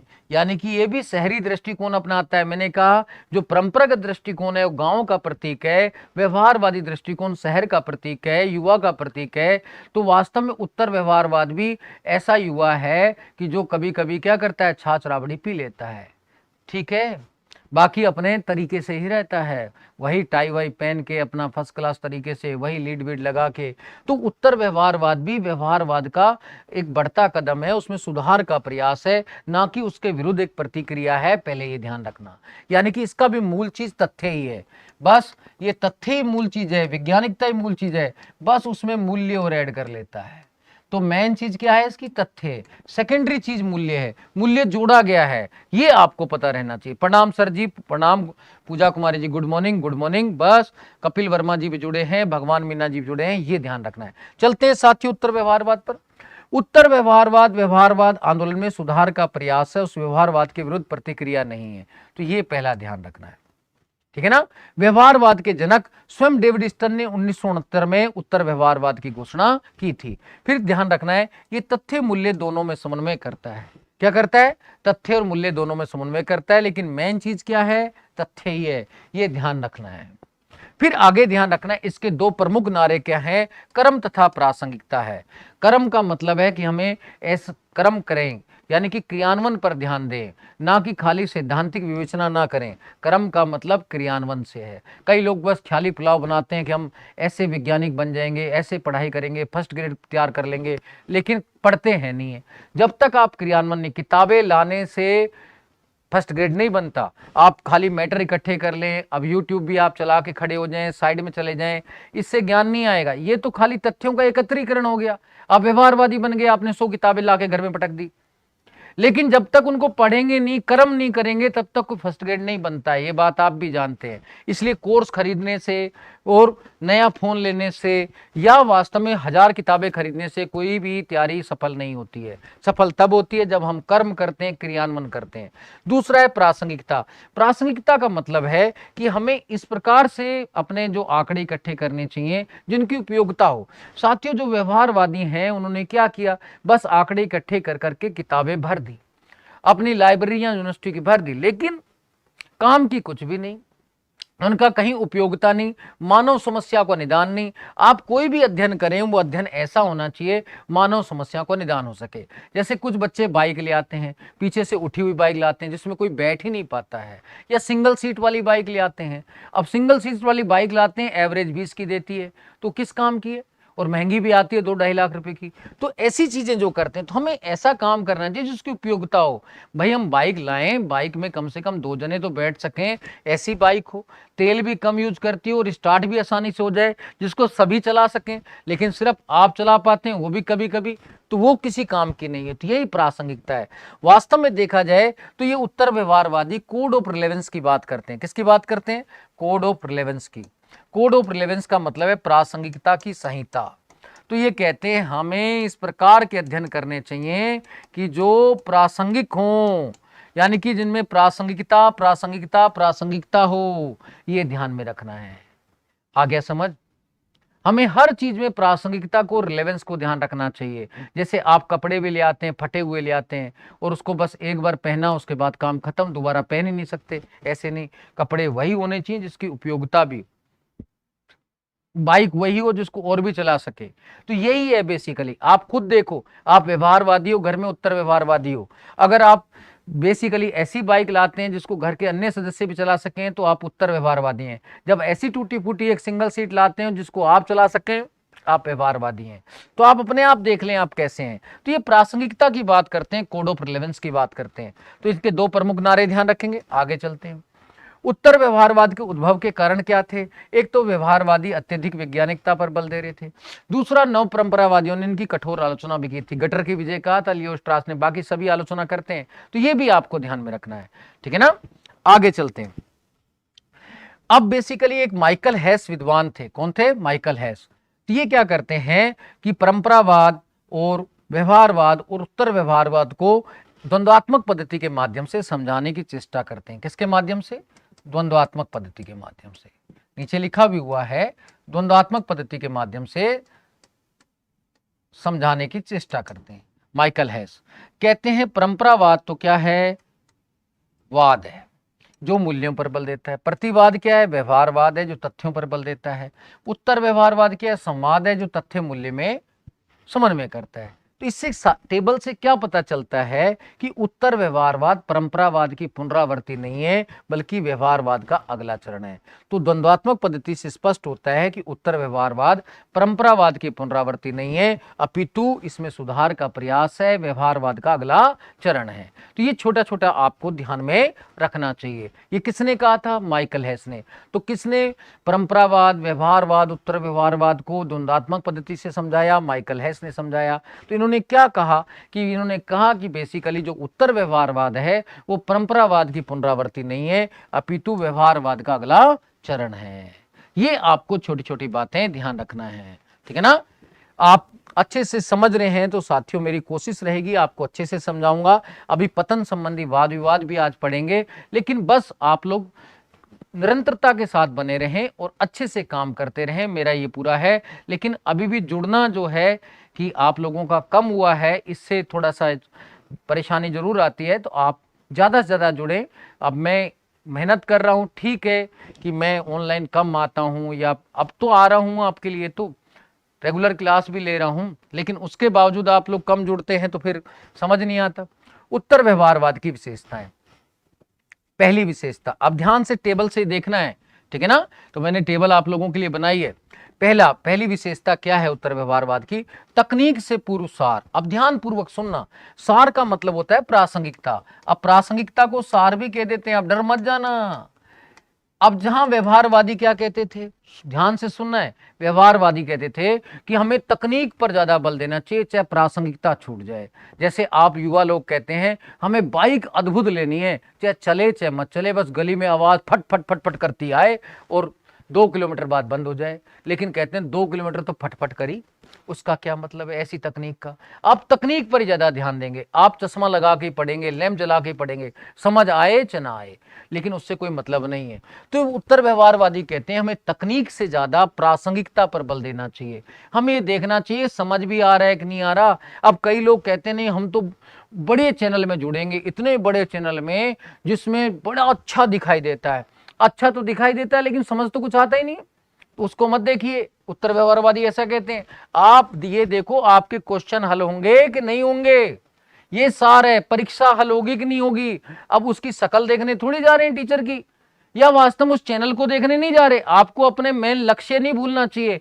आए थे हरिभजन को ओठन लगे कपास, ये स्थिति नहीं होनी चाहिए। आप अर्जुन की तरह चिड़िया की आंख पर निशाना लगाओ, अपने उद्देश्य को मत भूलो। प्रासंगिकता का मतलब है उद्देश्य से नहीं भटकना है तकनीक के चक्कर में, ठीक है ना। आप क्या कर रहे हैं वो आपको ध्यान रखना है। तो उत्तर व्यवहारवादी कहते हैं तकनीक भले छूट जाए लेकिन हमें प्रासंगिकता को नहीं छोड़ना है, अपने उद्देश्य को नहीं छोड़ना है। अब जहां व्यवहारवादी क्या कहते थे, कथन भी इससे संबंधित ध्यान रखना है। व्यवहारवादी कहते हैं अस्पष्ट होना गलत होने से अधिक बुरा है।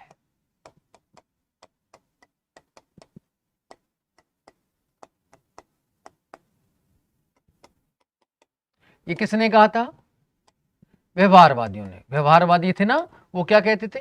अस्पष्ट होना गलत होने से अधिक बुरा है। वो कहते हैं अस्पष्ट नहीं होना चाहिए, चाहे गलत हो जाए। जैसे कई बच्चे क्या करते हैं, लाल नीले पेन से लिखते हैं, पहले लाल पेन से हेडिंग बनाएंगे फिर नीले पेन से बनाएंगे। वो कहते हैं लाल नीला पेन नहीं छोड़ना चाहिए, चाहे वास्तव में कुछ भी लिख दो। कई बच्चे तो एग्जाम में जाके गाने लिखाते हैं लेकिन सुंदर सुंदर राइटिंग लिखते हैं, वो क्या है? व्यवहारवादी। लेकिन वो क्या करते हैं, गलत लिख देते हैं लेकिन अस्पष्ट नहीं लिखते, एकदम आंसर गलत। पूछा था अकबर, लिख दिया पूरा गाना, लेकिन कहते हैं सुंदर राइटिंग में तो लिखा। वो व्यवहारवाद की हरकत है। किसकी हरकत है? व्यवहारवाद की। तो व्यवहारवादी यही कहते हैं अस्पष्ट नहीं होना चाहिए, चाहे गलत लिख दो, सुंदर होना चाहिए लेकिन स्पष्ट होना चाहिए। वहीं उत्तर व्यवहारवादी कहते हैं नहीं, गलत होना अस्पष्ट होने से अधिक बुरा है। उत्तर व्यवहारवादी क्या कहते हैं? गलत होना अस्पष्ट होने से अधिक बुरा है। तो कहते हैं गाना मत लिखो भाई, अकबर के बारे में लिख दो, चाहे अस्पष्ट ही लिख दो। ठीक है, ये आपको समझ आ गया। तो ये आपको छोटी छोटी बातें क्लियर होनी चाहिए। दूसरा, सामाजिक परिवर्तन पर बल। अब कई क्या है, उल्टा बता रहे हैं कि सामाजिक परिवर्तन पर बल परंपरावाद नहीं, सामाजिक परिवर्तन पर बल उत्तर व्यवहारवाद है। तो ये ध्यान रखना, ये सामाजिक परिवर्तन पर बल देते हैं। तो व्यवहारवादी कहते हैं कि वास्तव में उत्तर व्यवहारवादी कि व्यवहारवादी अत्यधिक तकनीक पर बल देने के कारण परिवर्तन विरोधी हो जाते हैं। क्या हो जाते हैं? परिवर्तन विरोधी। बस वो कहते हैं कंप्यूटर में लिखा है, गूगल पर लिखा है, सही है, लेकिन वास्तव में देखा जाए गूगल से भी आगे दुनिया है। कोविड की समस्या का निदान वैज्ञानिक तरीके से हुआ है नहीं, हमने परंपरागत तरीके से किया। तो यही लंपी जैसे रोग आ रहे हैं, उनका निदान भी कहां हो रहा है? वैज्ञानिक, कोई दवा नहीं, कोई टीका नहीं है। फिर परंपरागत पद्धतियां, गुड़ का ले रहे लड्डू। तो वो बेसिकली क्या है ये। इसलिए हमें वैज्ञानिक तरीके के साथ साथ मूल्यों को भी सोचना चाहिए। जो नए विचार तकनीक आ रहे हैं, समाज में प्रचलित हैं, उनको भी बल देना चाहिए। इस प्रकार से हमें नई चीजों को स्वीकार करना चाहिए, एकदम कठोरता नहीं लानी चाहिए अपने जीवन में। जैसे कि आज युवा कठोरता ला रहे हैं, अपने कोई होशियार समझ रहे हैं, माता पिता को भाव ही नहीं दे रहे। अब उनके पास तो अनुभव है ना, कहते हैं तुम क्या जानते हो, आज का युग बदल गया, मैं तो शहर में रहता हूँ, इतनी शिक्षा दीक्षा ले ली। शिक्षा दीक्षा से ज्यादा महत्वपूर्ण अनुभव होता है, उस अनुभव से भी कुछ सीख ले। ये बेसिकली समझ आ गया। जो बड़े बूढ़े कहते हैं मूल्य नैतिकता की बातें, उनको भी सीख लें और उन पर भी थोड़ा ध्यान दे लें, ये उत्तर व्यवहारवादी कहते हैं। तीसरा, सामाजिक समस्याओं का निदान। वो कहते हैं उत्तर व्यवहारवादी कि व्यवहारवादी क्या करते हैं कि तथ्य डेटा तो इकट्ठे करते रहते हैं, नए नए सिद्धांत देते रहते हैं, लेकिन जो आज अनेक मानव जगत के सामने समस्याएं, पर्यावरण प्रदूषण है, जनसंख्या विस्फोट है, परमाणु भय है, और कहीं ना कहीं वृद्धों में अकेलेपन की समस्या है, युवाओं में बेरोजगारी की समस्या है, अविश्वास की समस्या है, नशाखोरी की समस्या है, तो इनका निदान कैसे करें? तो हमारे अध्ययन इनके निदान पर केंद्रित होने चाहिए, ऐसा उत्तर व्यवहारवादी कहते हैं। फिर चौथी बात, व्यवहारवादी कहते हैं कि मूल्य निरपेक्षता की बात नहीं करनी चाहिए, हमें मूल्यों की महत्वपूर्ण भूमिका होती है, तो तथ्य मूल्य में समन्वय करना चाहिए। तो किसकी बात करते हैं? तथ्य प्लस मूल्य में समन्वय की बात करते हैं। ये आपको ध्यान रखना है, ठीक है। तो ये तथ्य मूल्य में समन्वय की बात करते हैं। अगला, बुद्धिजीवियों की महत्वपूर्ण भूमिका। तो उत्तर व्यवहारवादी कहते हैं कि बुद्धिजीवियों की महत्वपूर्ण भूमिका होती है समाज में। तो बुद्धिजीवी होने के नाते हमें सामाजिक समस्याओं का निदान करना चाहिए, सामाजिक गतिविधियों में भाग लेना चाहिए। व्यवहारवादी क्या कहते थे? नहीं, हमें तो बस प्रयोगशाला में डेटा कलेक्ट करना चाहिए, जनता से दूर रहना चाहिए, जनता की बात नहीं, उनके मूल्य अपने पास नहीं आने देने चाहिए। लेकिन आप जब तक सामाजिक गतिविधियों में भाग नहीं लोगे, सामाजिक समस्याओं का निदान नहीं करोगे, तो फिर आप काय के बुद्धिजीवी हैं? उत्तर व्यवहारवादी कहते हैं बुद्धिजीवी होने के नाते हमें जनता से जुड़कर रहना चाहिए। अगर हम जनता की उपेक्षा करेंगे तो जनता भी हमारी उपेक्षा करेगी। इसलिए बुद्धिजीवी होने के नाते हमें क्या करना चाहिए? जनता के संपर्क में रहना चाहिए, जनता की सामाजिक गतिविधियों में भाग लेना चाहिए। केवल लाइब्रेरी तक सीमित नहीं रहना चाहिए, केवल डेटा कलेक्ट करने तक सीमित नहीं रहना चाहिए। जैसे आपने मुन्ना भाई में बीएस पिक्चर देखी हो, डॉक्टर अस्थाना क्या कहता है? ये शरीर है, बस इसको एक उस तरीके से लोग इक्विपमेंट की तरह। तो मानव कोई इक्विपमेंट नहीं है, तो हमें उसकी सामाजिक गतिविधियों में भाग लें, समस्याओं को समझें, क्योंकि अनेक समस्याएं तो मूल्य से संबंधित रहती हैं, आत्मा से संबंधित रहती हैं, दिल से संबंधित रहती हैं, उनका निदान करें। फिर क्या है? कर्म विज्ञान की बात करते हैं। कहते हैं चिंतन मनन पर ज्यादा ध्यान नहीं देना चाहिए। व्यवहारवादी पर डेटा बना रहे हैं, चिंतन मनन कर रहे हैं, खुद ही निष्कर्ष निकाल रहे हैं, दुनिया में क्या प्रभाव पड़ रहा है पता नहीं। तो उत्तर व्यवहारवादी कहते हैं हमारे ज्ञान ऐसे रहने चाहिए जो क्रियान्वित हो सके, जिनसे समाज का पुनर्निर्माण हो सके। क्रियान्वयन पर बल, समाज के पुनर्निर्माण पर बल, तो ये बात करते हैं। तो उत्तर व्यवहारवादियों का इस प्रकार के कहना था कि हमें समाज के पुनर्निर्माण पर क्या देना चाहिए? बल। फिर राजनीति का व्यवसायीकरण। तो कहते हैं कि हमें अपना राजनीति को व्यवसाय की तरह अपनाना चाहिए और सामाजिक समस्याओं का निदान करना चाहिए। और अगर इसको व्यवसाय बनाएंगे तब कहीं ना कहीं हमारे लिए लाभप्रद भी रहेगा, हमारी गुणवत्ता भी जीवन में आएगी। अगर हम सिंपली काम करेंगे तो गुणवत्ता नहीं आएगी। तो जितने भी बुद्धिजीवी हैं इसको व्यवसाय की तरह अपनाएं और इसके प्रति प्रतिबद्धता दिखाएं और अधिक से अधिक सामाजिक समस्याओं का निदान करें। तो इस तरीके से उत्तर व्यवहारवाद की ये 7 विशेषताएं जो आप देख सकते हैं, तो आपको समझ आई होंगी जहां तक मैं सोचता हूं साथियों। आगे देखें साथियों, तो वास्तव में तकनीक से ये पूरा वही बताया गया है, विशेषताओं का पूरा मैंने आपको बता दी। अब आलोचना कौन करते हैं उत्तर व्यवहारवाद की? उत्तर व्यवहारवाद की आलोचना करते हैं व्यवहारवादी, जिन्होंने वास्तव में उत्तर व्यवहारवादी नहीं बने। ऐसे व्यवहारवादी जो उत्तर व्यवहारवादी नहीं बने, तो उसमें है हीन जुलाऊ। हीन जुलाऊ वास्तव में उत्तर व्यवहारवाद के बाद भी व्यवहारवादी बने रहते, नाम ही ऐसा है। अब कई लोगों को मैंने इतना समझा दिया, लाल नीले पेन के चक्कर में नहीं पड़ना और ज्यादा चमक धमक के चक्कर में नहीं पड़ना, फिर भी वो चमक धमक के चक्कर में पड़ते हैं, तो वो क्या है? हीन जुलाऊ है। अब घर वाले इतना समझाते हैं भाई लीड वीड के चक्कर में ज्यादा नहीं पड़ना, टूटी बाइक नहीं लेके आना, एक सीट वाली बाइक नहीं लेके आना, फिर भी लेके आते हैं, वो क्या है? हीन जुला हुआ है। तो ये आपको ध्यान रखना है, ठीक है ना? हाँ, आपका बहुत बहुत प्रणाम है, स्वीकार है साथियों। अब महत्व क्या है उत्तर व्यवहारवाद का, वो भी ध्यान रखना है। ये बेसिकली क्या करता है?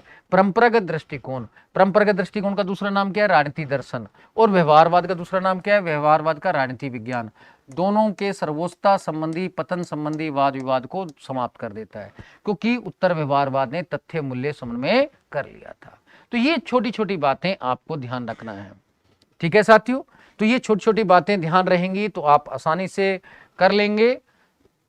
नरेंद्र कौर जी इस टाइम हाउसवाइफ तो घर में कामों में बिजी होती है। बेटा मानता हूँ आप कि सबकी समस्याएं वो बाद में देख लेना कि, लेकिन अब ये टाइम ये बातों का नहीं है, हमें फिर व्यवहारवादी नहीं बनना है, उत्तर व्यवहारवादी बनना है। तो मैं मानता हूँ, लेकिन समय का जो है किसी भी तरीके से निकाल कर काम करना है। आप बाद में भी वीडियो सुरक्षित रहती है, आप देख सकते हैं, लेकिन लाइव रहते हैं तो थोड़ा बेटर रहता है।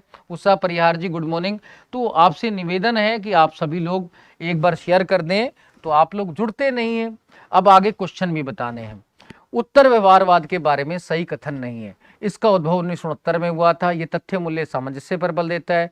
ये व्यवहारवाद में सुधार का प्रयास है, परंपरावाद की पुनरावृत्ति। जल्दी से बताओ रेणु जी, जल्दी से बताओ, जल्दी से बताओ, शाबाश। आगे जल्दी बताओ, जल्दी, शाबाश। शेयर करते हुए आगे बताओ, शाबाश, जल्दी से बताओ क्या है इसमें आंसर बताओ। सुरेश चौधरी जी, गुरु जी गुड मॉर्निंग, गुड मॉर्निंग। लेकिन शेयर तो करते नहीं आप लोग, बस बैठे रहते हैं, ठीक है ना। फिर बाद में ढूंढेंगे इन क्वेश्चनों को। जल्दी से बताओ, इसका आंसर बता दो बस। डी डी डी डी बिल्कुल सही है। अगला देखो साथियों, कोड ऑफ रिलेवेंस पर बल देते हैं। उत्तर व्यवहारवाद, परंपरावाद, व्यवहारवाद, उदारवाद। जल्दी से बताओ इसका भी आंसर। सोनिया साहू जी जल्दी से, दूसरे नंबर का उत्तर व्यवहारवाद। कोड ऑफ रिलेवेंस अंग्रेजी में लिखा आ गया है यहाँ, ठीक है ना। प्रासंगिकता की संहिता। उत्तर व्यवहारवाद की कठोर आलोचना करते हैं। उत्तर व्यवहारवाद की आलोचना। जल्दी से इसका आंसर बताओ, तीसरे का, तीसरे का। सुषमा यादव जी तीसरे का बताना है। अरुणा सिंह जी बिल्कुल ठीक है बेटा, तीसरे का। गायत्री कुमारी जी तीसरे का बताओ। लेकिन शेयर भी कर दो साथियों एक बार। पता नहीं बच्चे कहाँ सोए रहते हैं, लगता है कहीं तो सोए रहते हैं, नींद में रहते हैं सुबह सुबह, ठीक है ना। कईयों को नींद आती है सुबह सुबह। सुरेश कुमार जी सर,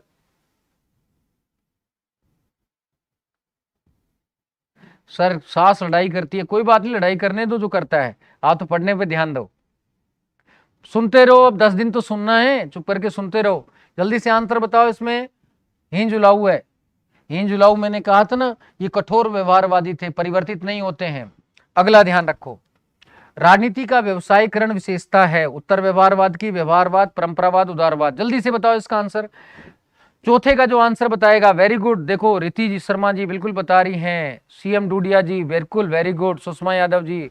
चौथा नंबर, चौथा नंबर, चौथा नंबर, चौथे नंबर का बिल्कुल अरुणा सिंह जी, चौथे नंबर का आएगा उत्तर व्यवहारवाद। राजनीति का व्यवसायीकरण ना, कि व्यवसाय की तरह लेना चाहिए। गलत होना अस्पष्ट होने से अधिक बुरा है। ये कथन किसका है, जल्दी से ये बता दो। लास्ट क्वेश्चन है, आपसे पूछ रहा हूं, फिर आगे क्वेश्चन और आएंगे। जल्दी से बताओ इसका आंसर। शेयर लाइक करते जाओ, शेयर लाइक करते जाओ। देखो वास्तव में देखा जाए तो 200 जुड़ रहे हैं, लेकिन लाइक अभी भी 162 है। शेयर और लाइक करते जाएं और आगे बढ़ते जाएं। पांचवें में क्या आएगा, ए राजपल धनाका जी बिल्कुल। अब देखो कम और हो जाते हैं। हमारिया मलिक जी बिल्कुल उत्तर व्यवहारवाद आएगा। गलत होना व्यवहारवाद आएगा। जल्दी से बताओ पांचवे का, ये व्यवहारवाद आ गया। आगे देखते, राजनीति सिद्धांत में पतन संबंधी वाद विवाद। अब हम इस पर चर्चा करते हैं, इसको डिटेलिंग में भी देखेंगे, तनाव नहीं लेना है। मैं कुछ बातें लिखाऊंगा, इसलिए आप बने रहना पतन संबंधी वाद विवाद में, क्योंकि इसमें से ही अब क्वेश्चन आता है। तो साथियों मेरी रिक्वेस्ट है कि चाहे आधा घंटा लगे, चाहे 45 मिनट लगे, मैं बहुत लंबी क्लास लेने में आस्था भी नहीं रखता, क्योंकि मैं खुद बोर नहीं होना चाहता हूं, ना बोर करता हूं, ठीक है ना। वैसे भी मेरे पास 10:15 बजे मेरी क्लास है, मैं इससे ज्यादा वैसे नहीं पढ़ाने वाला, ठीक है ना। तो आप ये ध्यान रखना है कि आपको इसमें से क्वेश्चन आता है, इसलिए सबको जोड़ लो और इसमें तैयारी शुरू कर दो। पहला, राजनीति सिद्धांत में पतन संबंधी वाद विवाद। अब पूरा हम राजनीति सिद्धांत का विकास ही देखते हैं। सबसे पहले क्या आया, परंपरागत दृष्टिकोण, जिसे राजनीति दर्शन भी कहते हैं। यह आया था ना परंपरागत, प्लेटो के समय, जो मूल्य नैतिकता पर बल देता है। इसका प्रभाव कब तक था, प्लेटो से लेकर द्वितीय शुद्ध तक। ये किस पर बल देता है, मूल्य नैतिकता पर। औपचारिक संस्थाओं का अध्ययन करता है, समष्टिवादी है, उचित अनुचित की बात करता है, याद है ना, किसकी बात करता है, उचित अनुचित की। प्रयोजनवादी है, कैसा है, प्रयोजनवादी, यानी कि प्रयोजन लेकर अपना काम करता है, निश्चित मूल्य का अध्ययन करता है, प्रयोजन मूलक, टेलीलॉजिकल कहते हैं, वो है। और प्रभाव भी कहाँ है, विकासशील देशों में ज्यादा प्रभाव रहा है। तो मैंने कहा था जितने भी वेस्टर्न इंडियन थिंकर है सारे क्या है, परंपरावादी हैं। पहले इसी का प्रभाव था। अगर आप देखें तो द्वितीय विश्व से पहले राजनीति विज्ञान के सिलेबस में थिंकर और मूल्य जुड़े रहते थे, न्याय, समानता, स्वतंत्रता, इनका अध्ययन, और बस थिंकर, और कुछ नहीं था। तो पहले पहले इसी का प्रभाव था। सेकंड वर्ल्ड वार तक राजनीति दर्शन का ही प्रभाव था, परंपरागत दृष्टिकोण का ही प्रभाव था। लेकिन सेकंड वर्ल्ड वार के बाद राजनीति शास्त्र में व्यवहारवाद का उद्भव हो गया। क्यों हो गया वो मैंने बताया भी था कि वास्तव में इन्होंने ज्यादा ही मूल्य पर बल दिया और कहीं ना कहीं वैज्ञानिकता की उपेक्षा की। और सेकंड वर्ल्ड वार के दौरान बेसिकली जो अमेरिका में इन्होंने कोई भी अमेरिकी सरकार को मदद भी नहीं की, इसलिए इनकी उपेक्षा की गई और समाजशास्त्री अर्थशास्त्रियों को उच्च पद मिले, जबकि राजनीति शास्त्रियों की अवहेलना हुई। तो राजनीति शास्त्रियों ने भी क्या किया, व्यवहारवाद को अपनाया। किसको अपनाया, व्यवहारवाद को। तो व्यवहारवाद का प्रभाव 50-60 के दशक में था। कब था, देखो व्यवहारवाद का प्रभाव लंबे समय तक नहीं रहता है, ये भी आपको ध्यान रखना है, क्योंकि ये तुच्छ विजयी है, गटर की विजयी है। ज्यादा देर तक व्यवहारवाद नहीं चलता, वैज्ञानिकता नहीं चलती। आप ज्यादा देर तक यूट्यूब पर नहीं पढ़ सकते, ये भी तुच्छ विजयी है जो आज यूट्यूब पर चल रही है। अब उसमें लास्ट में से क्वेश्चन क्या आता है क्या नहीं आता है, तो जैसे भी है, तो ये तुच्छ विजय है। तो ये 50-60 के दशक में इसका ज्यादा प्रभाव दिखा गया, किसका, व्यवहारवाद का। ये किस पर, व्यवहारवाद किस पर बल देता है, तथ्य वैज्ञानिकता पर बल देता है, व्यष्टिवादी है। व्यवहारवाद की सामान्य विशेषताएं तो मैंने भी बताई है। तो इसका प्रभाव चारों तरफ गूंजने लगा 50-60 के दशक में। लेकिन तभी नव परंपरावादियों ने इसकी आलोचना शुरू कर दी बराबर से 50-60 के दशक में। किसमें, 50-60-70 के दशक में नव परंपरावादी आ गए और इन्होंने आलोचना शुरू कर दी। तो पहले क्या आया, परंपरावाद, फिर क्या आया, व्यवहारवाद, उसके बाद क्या आया, नव परंपरावाद। नव परंपरावादी मैंने विचारक आज आपको बताए भी हैं, एरिक वोगेलिन, माइकल ओकसाट, डांटे जर्मनी, ध्यान है ना, बंटरा जुनेल। तो ये सारे के सारे नव परंपरावादी क्या करते हैं, इस व्यवहारवाद की आलोचना करते हैं, कहते हैं ज्यादा वैज्ञानिकता अपनाता है। अब ये नव परंपरावाद का प्रभाव आ गया, किसका आ गया, परंपरावाद का। पहली बार पतन की बात किसने की थी, इन्होंने बात की थी पतन की बात। पतन की बात कौन करते हैं, आप लोग। आप लोग क्या हैं, व्यवहारवादी हैं। आप लोग ही कहते हैं बुढ़ा सटिया गया, तो इन्होंने पतन की बात की। नव परंपरावादियों ने पतन का विरोध किया, कहा कहीं पतन नहीं हुआ है, आज भी कहीं ना कहीं ये बना हुआ है। कौन बना हुआ है, परंपरावाद। तो ये नव परंपरावाद तो इसी से जुड़ा हुआ है। फिर उसके बाद उत्तर व्यवहारवाद आ गया 1969 में। इसने क्या किया कि परंपरावाद और व्यवहारवाद दोनों में समन्वय कर दिया। तथ्य तो किसका लिया, व्यवहारवाद का, मूल्य किसका ले लिया, परंपरावाद का, और बहस को समाप्त कर दिया। अब मैं दोबारा से समझा रहा हूं, एक बार समझना। सबसे पहले क्या आया, परंपरागत दृष्टिकोण। परंपरागत दृष्टिकोण किस पर बल देता है, मूल्य नैतिकता पर, ठीक है ना। औपचारिक संस्थाओं का अध्ययन करता है, उचित अनुचित की बात करता है, और कहीं ना कहीं समष्टिवादी अध्ययन की बड़ी इकाई भी लेके चलता है। प्लेटो से लेकर सेकंड वर्ल्ड वार तक राजनीति शास्त्र में इसी का प्रभाव था, यानी कि मूल्यों का ही चलता था। न्याय, समानता, स्वतंत्रता और विचारक, जो पश्चिमी विचारक है, इन्हीं का बोलबाला था सिलेबस में, और सब लोग इन्हीं को ज्यादा पढ़ते थे। लेकिन सेकंड वर्ल्ड वार के बाद व्यवहारवाद का प्रभाव आया। व्यवहारवाद क्या, युवाओं का दृष्टिकोण है। ये वैज्ञानिकता और तथ्य की बात करता है, राजनीतिक प्रक्रिया की बात करता है, व्यवस्था की बात करता है, राज्य की बात नहीं करता। कहते हैं राज्य वाज्य कुछ नहीं होता, सिस्टम होता है। क्या होता है, सिस्टम। व्यक्ति और सरकार की अंत्यक्रिया होनी चाहिए, तो अंत्यक्रिया की बात भी ये करते हैं, प्रक्रिया की बात भी ये करते हैं, व्यवस्था की बात भी कौन करते हैं, ये ईस्टर्न ने व्यवस्था सिद्धांत दिया भी था। तो 50-60 के दशक में बेसिकली व्यवहारवाद का प्रभाव बढ़ने लगा। तो आया भी सेकंड वर्ल्ड वार के था। तो 40-50 के दशक में, तो देखा जाए 40 के दशक से ही, 40-50 के दशक में इसका प्रभाव एकदम उच्च स्तर पर देखने को मिला, किसका, व्यवहारवाद का। लेकिन तत्काल ही 50 के दशक में इसकी आलोचना भी शुरू हो गई। किसने की, नव परंपरावादियों ने।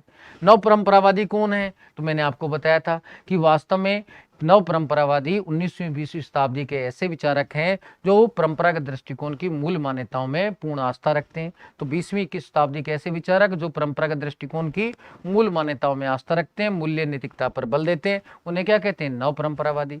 रॉबर्ट डेहले ने क्या कहा था, परानुभववादी। ये क्या करते हैं, ये कहते हैं व्यवहारवाद की आलोचना करते हैं। जैसे लियो स्ट्रास ने कहा था गटर की विजय व्यवहारवाद को, कि इसका प्रभाव बढ़ रहा है, कुछ समय तक है, फिर खत्म हो जाएगा। तो ऐसे ही माइकल ओकसाट है, वो बेसिकली होब्स की भी प्रशंसा कर देते हैं, कहते हैं कि वास्तव में तार्किकता की तुलना में अनुभव ज्यादा महत्वपूर्ण है। तो ये पुनरुत्थान करते हैं, क्या करते हैं, पुनरुत्थान, रिवाइवल करते हैं, किसका, परंपरागत का।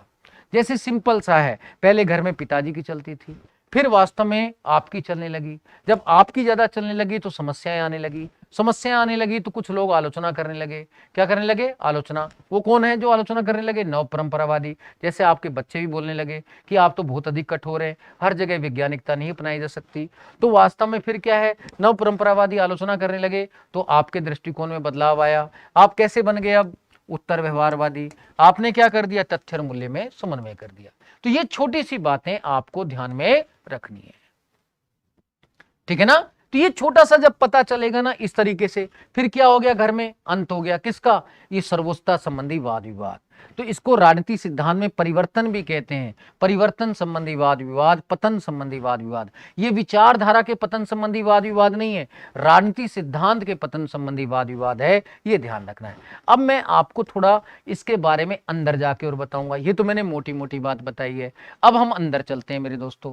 बस ये आपसे निवेदन है कि एक बार शेयर कर दें, 200 तक पहुंचा दें, नहीं तो हमारे श्याम जी, क्योंकि इनका जो ड्यूटी टाइम है सुबह 6 बजे से 10 बजे तक है, तो अभी ये चले जाएंगे, जल्दी चले जाएंगे, लेकिन आप जल्दी से कर दें ताकि अच्छे से पढ़ाने दें आपको, ठीक है ना। व्यवहार, सबसे पहले हम परंपरावाद आया था। परंपरावाद में बेसिकली क्या था? मूल्य नैतिकता पर बल। अब व्यवहारवाद में पतन की बात की गई थी, व्यवहारवाद काल में। तो पतन की बात व्यवहारवाद में किस किसने की थी वो ध्यान रखना है। सबसे पहले तो डेविड स्टन। कौन थे? David Easton. इन्होंने किताब लिखी थी द पॉलिटिकल सिस्टम 1953। इसमें पतन की बात करते। अब क्वेश्चन पूछेगा कि डेविड स्टन ने अपनी किस पुस्तक में पतन की बात की थी? परंपरागत के। किसके पतन की? परंपरागत के। जैसे आप किसका पतन कहते हैं कि अपने बड़े बूढ़े के पतन की बात करते हैं, गुरुजी के पतन की बात करते हैं, आप तो वही करते हैं कि सटिया गए हैं, ऐसे हो गए हैं। तो दो पॉलिटिकल सिस्टम, पूरा नाम भी इसका ध्यान रखना है, तो an inquiry into the political science भी है, तो ये भी ध्यान रखना है। तो पॉलिटिकल सिस्टम में मेनली 3 आधारों पर आलोचना करते हैं परंपरागत की। पहली आलोचना कि ये मूल्यों का अध्ययन करते हैं परंपरावादी, और मूल्यों का वैज्ञानिक अध्ययन संभव नहीं है। तो वास्तव में डेविड स्टन 3 आधारों पर आलोचना करते हैं। किसकी? परंपरावाद की। 3 आधार कौन कौन से हैं वो ध्यान रखना है। पहला कहते हैं परंपरावादी मूल्यों का अध्ययन करते हैं और मूल्यों का वैज्ञानिक अध्ययन संभव नहीं है। मूल्यों का वैज्ञानिक अध्ययन संभव नहीं है। भाई मूल्य तो समाज सापेक्ष होते हैं ना, बदल जाते हैं। जैसे भारत में एकल विवाह रहता है, तो भारत में तो एक ही शादी करते हैं बस, उसके बाद फिर कभी तलाक वलाक नहीं होता है। लेकिन अमेरिका में तो रोज तलाक होता है, वहाँ विवाह एक समझौता रहता है। तो वास्तव में हमारे यहाँ अगर मान लीजिए कोई आज शादी हो कल तोड़ दे तो बहुत गलत मानते हैं। अमेरिका में कहते हैं अच्छा हुआ, कम से कम बाकी की जिंदगी तो बच गई। तो वास्तव में ये तो नैतिकता के नियम है, मूल्य समाज सापेक्ष है, बदलते रहते हैं, तो वैज्ञानिकता कुछ भी नहीं रहती। तो ये मूल्यों का अध्ययन करते हैं, मूल्यों का वैज्ञानिक अध्ययन संभव नहीं है। दूसरा आलोचना करते हैं इतिहासवादिता पर आधारित। इतिहासवादिता का मतलब, हिस्ट्रोसिज्म का मतलब क्या है? कहते हैं पुराने मूल्यों से चिपके हुए हैं। जैसे प्लेटो ने न्याय की बात की है, तो आज तक बस न्याय न्याय चल रहा है। पुराने काल में वास्तव में न्याय, समानता, स्वतंत्रता प्राचीन काल से चल रहे हैं, वही 10-20 मूल्य हैं, बस उन्हीं का अध्ययन करते रहते हैं, कोई नए मूल्य खोजते नहीं है।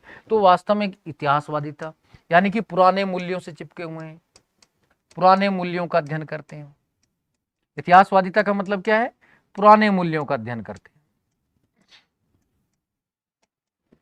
तीसरी आलोचना का आधार बनाते हैं डेविड स्टन कि ये सिद्धांत निर्माण की उपेक्षा करते हैं। सिद्धांत निर्माण की उपेक्षा का मतलब क्या है कि जैसे भाई कहते हैं कि मैंने व्यवस्था सिद्धांत दे रहा हूं, संरचनात्मक प्रक्रियात्मक सिद्धांत आया, ऐसा कोई सिद्धांत नहीं देते सार्वभौमिक। भाई सिद्धांत तो देते हैं लेकिन सार्वभौमिक सिद्धांत नहीं देने का प्रयास करते जो सब जगह लागू हो सके। तो ये कहते हैं कि ये सिद्धांत निर्माण की उपेक्षा करते हैं कि वैज्ञानिकता पर आधारित। तो ये भी एक आलोचना कर देते हैं। तो वास्तव में डेविड स्टन 3 आलोचनाएं करते हैं, तो ये आपको ध्यान रखना है। उसके बाद साथियों सिमोर लिपसेट आते हैं। सिमोर लिपसेट भी क्या है कि व्यवहारवादी हैं। इन्होंने पॉलिटिकल मैन किताब लिखी थी 1960 में। ये कहते हैं अमेरिकी समाज ने सभी मूल्यों को प्राप्त कर लिया है, अब और मूल्यों की जरूरत नहीं है। क्या नहीं है? मूल्यों की आवश्यकता नहीं है, इसलिए परंपरागत की जरूरत भी नहीं है। जैसे कहते हैं कि हम दादा परदादा का ज्ञान था जो प्राप्त कर लिया, अब दादा परदादा की जरूरत नहीं है घर में, जैसा कि आप कहते हैं। ये भी ऐसे कहते हैं। अल्फ्रेड काबा तो एक ब्रिटिश इतिहासकार थे, परंपरावादी हैं ये भी, लेकिन पतन को स्वीकार करते हैं। ब्रिटिश इतिहासकार हैं, व्यवहारवादी नहीं है।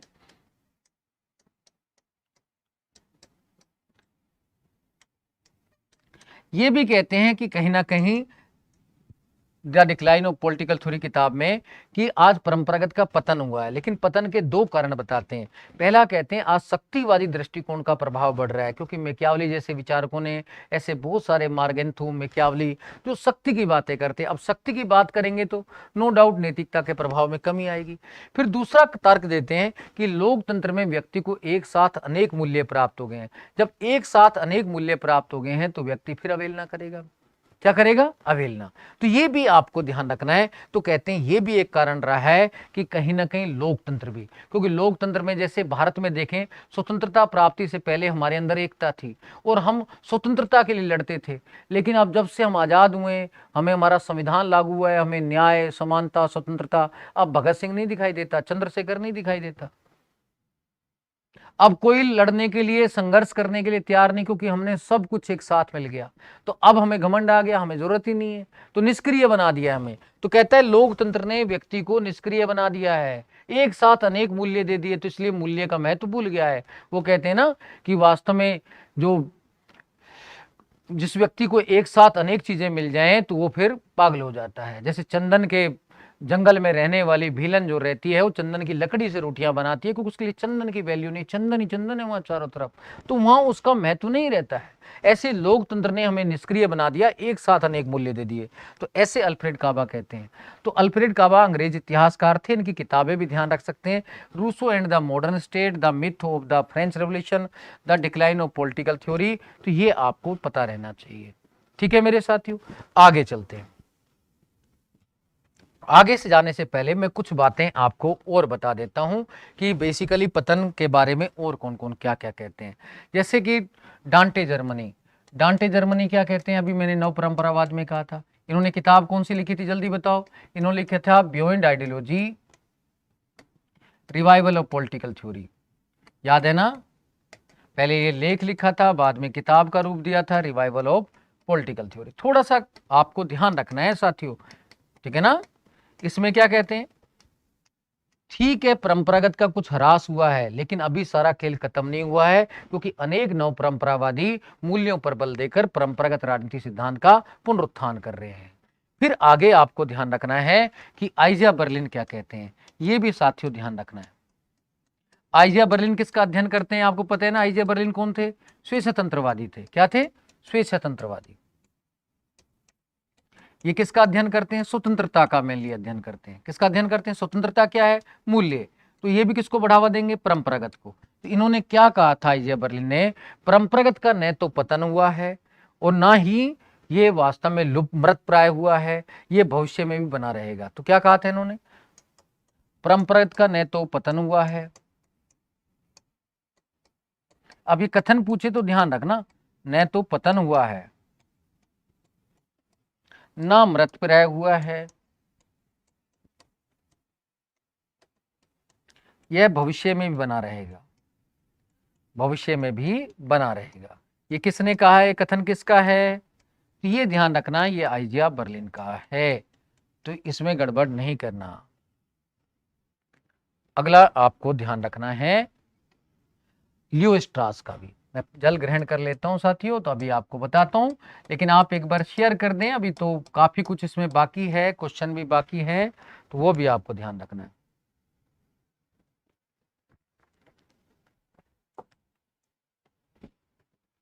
लियो स्ट्रास वही नव परंपरावादी जो गटर की विजय कहते हैं, व्यवहारवाद को, प्रत्यक्षवाद की आलोचना करते हैं। कहते हैं परंपरागत दृष्टिकोण पूर्णतः आदर्श नहीं हो सकता। अब पूछेंगे ये कथन किसका है? परंपरागत दृष्टिकोण पूर्णतः अदृश्य नहीं हो सकता। तो ये नव परंपरावादी सारे पतन का विरोध करते हैं और इस प्रकार के कथन व्यक्त करते हैं। तो ये भी आपको ध्यान रखना है। फिर बेसिकली आपको आगे चीजें और ध्यान रखनी है कि एक आई.एम. यंग थिंकर आए थे। आई.एम. यंग थिंकर भी कहते हैं परंपरागत का पतन नहीं हुआ है, वापिस परंपरागत का प्रभाव बढ़ रहा है। वो क्या कहते हैं, ध्यान से सुनना। आई.एम. यंग जॉन रोल्स की पुस्तक ए थ्योरी ऑफ जस्टिस पर चर्चा करते हैं। ए थ्योरी ऑफ जस्टिस किसकी किताब है? ये जॉन रोल्स की पुस्तक है, थ्योरी ऑफ जस्टिस, 1971। इस किताब को टर्निंग पॉइंट कहते हैं। कहते हैं इस किताब का आज चारों तरफ महत्व बढ़ रहा है और जिससे परंपरागत दृष्टिकोण पुनः हावी हो रहा है, क्योंकि जॉन रॉल्स ने किसका अध्ययन किया है? न्याय। न्याय क्या है? मूल्य। अब चारों तरफ इस किताब को लोग जितनी ज्यादा खरीदेंगे, जितना ज्यादा इस न्याय के सिद्धांत को पढ़ेंगे, तो उससे किसका प्रभाव बढ़ेगा? परंपरावाद का। समझ आ गया? एक तरफ आप क्या करते हैं? इंग्लिश गाने वाने देखते हैं, एक तरफ आप मेरी क्लास देखते हैं, तो मेरी क्लास से नो डाउट परंपरावाद का प्रभाव बढ़ेगा। तो ये आपको ध्यान में रखना है।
चलो।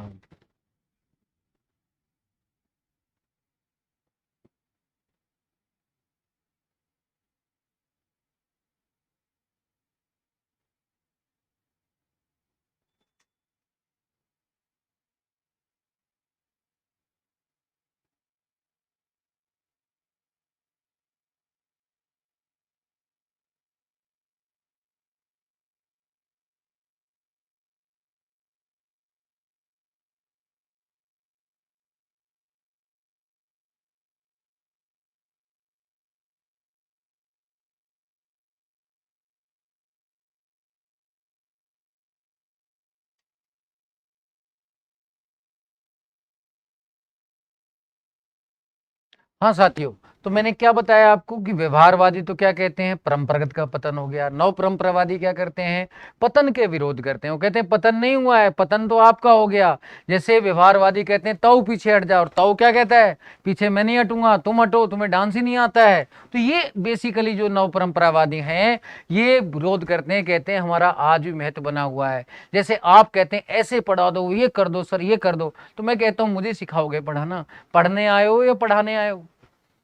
तो आप पढ़ने पर ध्यान दें तो वास्तव में पतन नहीं हुआ है, आज भी इनका प्रभाव बना हुआ है। ये चीजें ध्यान रखना। तो आइजिया बर्लिन तो यहां तक कह देते हैं पृथ्वी से कभी भी परंपरागत दृष्टिकोण लुप्त नहीं हो सकता, क्योंकि परंपरावाद हमेशा बना रहेगा, क्योंकि मानव जीवन का मूल आधार नैतिकता है, और नैतिकता का मतलब मूल्य है, और मूल्य पर बल कौन देता है? परंपरावाद देता है। इसलिए परंपरावाद जब तक मानव जीवन है बना रहेगा, और ऐसी समस्याएं मानव जगत के सामने आती रहेंगी, जैसे कोविड, लंपी, ऐसी समस्याएं जब जब जब आती रहेंगी तो कहीं ना कहीं मानव में नैतिकता की अधिक जरूरत होती रहेगी। इसलिए साथियों कि ना तो केवल तथ्य और वैज्ञानिकता से काम चलता है, ना केवल मूल्यों से काम चलता है। ठीक है, जीवन को प्रगति बनाने के लिए हमें तथ्य वैज्ञानिकता की भी जरूरत पड़ती है, इसलिए हमें आवश्यकता है दोनों में समन्वय करने की। और ये समन्वय किसने किया? ये समन्वय किया उत्तर व्यवहारवाद ने, जो 1969 में आया। तो उत्तर व्यवहारवाद ने क्या किया? तथ्य मूल्य में समन्वय कर पतन संबंधी वाद विवाद को समाप्त कर दिया। तो इसने तथ्य मूल्य में समन्वय कर पतन संबंधी वाद विवाद को क्या कर दिया? दूर कर दिया। समन्वय कर क्या कर दिया? पतन संबंधी वाद विवाद को दूर कर दिया। किसने? उत्तर व्यवहारवाद ने। तो ये छोटी छोटी बातें जो है ना आपको पता रहनी चाहिए। तो यहां से बेसिकली 69 में ये पतन संबंधी वाद विवाद दूर हो गया। तो हमें भी क्या करना चाहिए? अपने जीवन में भी तथ्य और मूल्य दोनों का समन्वय करना चाहिए, अपने जीवन को सफल बनाना चाहिए। और वास्तव में देखा जाए, चाहे राजनीति दर्शन हो, चाहे राजनीति विज्ञान हो, तथ्य हो या मूल्य हो, हमें दोनों का समन्वय कर अपने जीवन को सफल बनाना चाहिए। और राजनीति शास्त्र भी तभी आगे बढ़ पाएगा, और राजनीति सिद्धांत भी तभी प्रासंगिक हो पाएगा जब हम दोनों चीजों का समन्वय करेंगे। तो इस तरीके से पतन संबंधी वाद विवाद भी आपको समझ आया होगा। अब हम इसके क्वेश्चन भी करते हैं मेरे दोस्तों। पहला क्वेश्चन देखते हैं, निम्न में से सुमेलित नहीं है? राजनीति दर्शन द्वितीय विश्व से पूर्व, राजनीति विज्ञान 1940-50 का दशक, नव परंपरावाद द्वितीय विश्व से पूर्व, उत्तर व्यवहारवाद 1969 से अब तक। अब जल्दी से इसका आंसर बता दो, ठीक है ना? आपको आनंद आता है लेकिन जुड़ते तो है नहीं साथियों। आप तो बड़े चैनल पर वो है ना व्यवहारवादी बड़े लोगों के साथ जुड़ते हैं। अब जो टीचर सिंपली अपना पढ़ाता है कि मैं तभी बड़ी कोचिंगों में पढ़ा पढ़ा के परेशान हो गया कि वो पढ़ाने नहीं देते हैं साथियों, उनके अनुसार जीवन चलाना पड़ता है, समझाने नहीं देते हैं। तो आप जल्दी से बताओ, इसका आंसर बताओ, इसमें कौन सा है? जल्दी से, वेरी गुड, बताओ। सी बिल्कुल सही बताया, इसका आंसर स है। डेविड ईस्टन निम्न आधार पर राजनीति सिद्धांत के पतन का समर्थन नहीं करता। इतिहासवादिता सिद्धांत निर्माण की उपेक्षा, मूल्यों का वैज्ञानिक अध्ययन संभव नहीं है, लोकतंत्र। जल्दी से दूसरे का आंसर बताओ। Neetu Soni ji good morning, good morning. अब शेयर कर दो, आप पता नहीं जस्ट चाय का ब्रेक हुआ और आप गए। Very good. संतोष मीना जी जल्दी से बताओ, ठीक है ना? तो इसमें क्या आएगा जल्दी से बताओ। सीएम डूडिया जी बिल्कुल एक बार जुड़ जाइए। क्वेश्चन का थोड़ा सा मैं बता देता हूं, लोकतंत्र के आधार की बात है। अगला देखें, राजनीति शास्त्र सचमुच आलोचना का शास्त्र है, ये कथन किसका है? जल्दी से बताओ, इसका आंसर बताओ जल्दी से। शाबाश सोनिया साहू जी, जल्दी से बताओ, आंसर बताओ, आंसर। संजय मीना जी, मनोज कुमार यादव जी जल्दी से आंसर बताओ। महेश यादव जी, इसका आंसर चाहिए मुझे, ठीक है ना? नंबर 3 का डांटे जर्मनी का कथन है, मैंने बताया था, ये आंसर ये हो गया। अगला देखो, निम्न में से सुमेलित नहीं है? David Easton the political system, Seymour Lipset political man, Leo Strauss thought on Machiavelli, Alfred Cobban on power. On power किताब इनकी कहाँ है? ये तो बर्टन जूनेल की किताब है, ठीक है ना? तो ये आंसर इसका ही हो गया। तो ये भी आपको ध्यान रखना है। अब पांचवा देखते हैं, राजनीति सिद्धांत के पतन के बाद विवाद को समाप्त किया, किसने समाप्त किया ये तो बता दो। लास्ट क्वेश्चन है, बताएंगे, फिर उसके बाद में आगे चलते हैं। लास्ट क्वेश्चन विवाद का बताएंगे आप, फिर आगे चलते हैं मेरे साथियों। जल्दी से बताएं। रुद्र प्रताप सिंह जी, अर्चना सोनी जी, मनोज कुमार यादव जी, ठीक है ना? जल्दी से बताओ साथियों, इसमें क्या आएगा? इसमें किसने पतन संबंध को दूर किया? उत्तर व्यवहारवाद ने, क्योंकि इसने तथ्य मूल्य में समन्वय किया। तो ये छोटी छोटी बातें आपको सारी ध्यान रखनी है। अब हम आगे चलेंगे व्यवस्था सिद्धांत पर। व्यवस्था सिद्धांत में आपको अद्भुत तरीके से मैं व्यवस्था सिद्धांत में क्या क्या पढ़ेंगे सुन लीजिए कल की क्लास में। ईस्टर्न का व्यवस्था सिद्धांत सब सुन लीजिएगा, फिर बाद में रोइएगा नहीं। का व्यवस्था सिद्धांत, साथ में हम पढ़ेंगे आमंड का संरचनात्मक प्रक्रियात्मक सिद्धांत, साथ में डेविड एप्टर का व्यवस्था सिद्धांत भी देखना है। तीनों देखना है, क्योंकि क्वेश्चन कहां से आएगा ये कोई गारंटी नहीं है। डेविड एप्टर का व्यवस्था सिद्धांत भी देखेंगे, ठीक है? तो ये तीनों चीजें कल पे चलेंगी, और उसके बाद टाइम बचेगा तो न्याय भी पढ़ेंगे। तो उसमें न्याय पर चर्चा कर लेंगे। तो आप ये कल तीनों क्लास में होंगे। तो आप लोग तीनों, बस इतना निवेदन है कि आप साथियों अधिक से अधिक लोगों को जोड़ दें। अभी भी आप जुड़ने की संख्या बहुत कम है, तो आप शेयर कर दें इसको। जितना ज़्यादा शेयर करेंगे तो बेस्ट रहेगा। तो मैं आपका कोई समय खराब नहीं करता, मैं टू द पॉइंट पढ़ा रहा हूँ।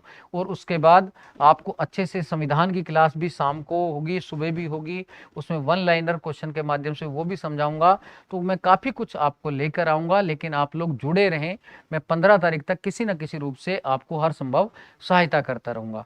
लेकिन क्लास में जितना ज़्यादा आपकी तेज़ी रहेगी तो मेरी भी तेज़ी रहेगी, ये बात आप मान के चलिए। तो इसी के साथ इस क्लास से मैं विदाई चाहता हूँ दोस्तों। लेकिन फिर निवेदन करता हूँ, आप अधिक से अधिक भागीदारी करें एनएलएम एजुकेशन में। इस वीडियो को लाइक करें, शेयर करें, चैनल को आगे से आगे बढ़ाएं। आप सभी का मैं स्वागत भी करता हूं, अभिनंदन करता हूं जो नए साथी जुड़ेंगे। लेकिन अभी इस क्लास से विदाई चाहता हूं। जय हिंद दोस्तों,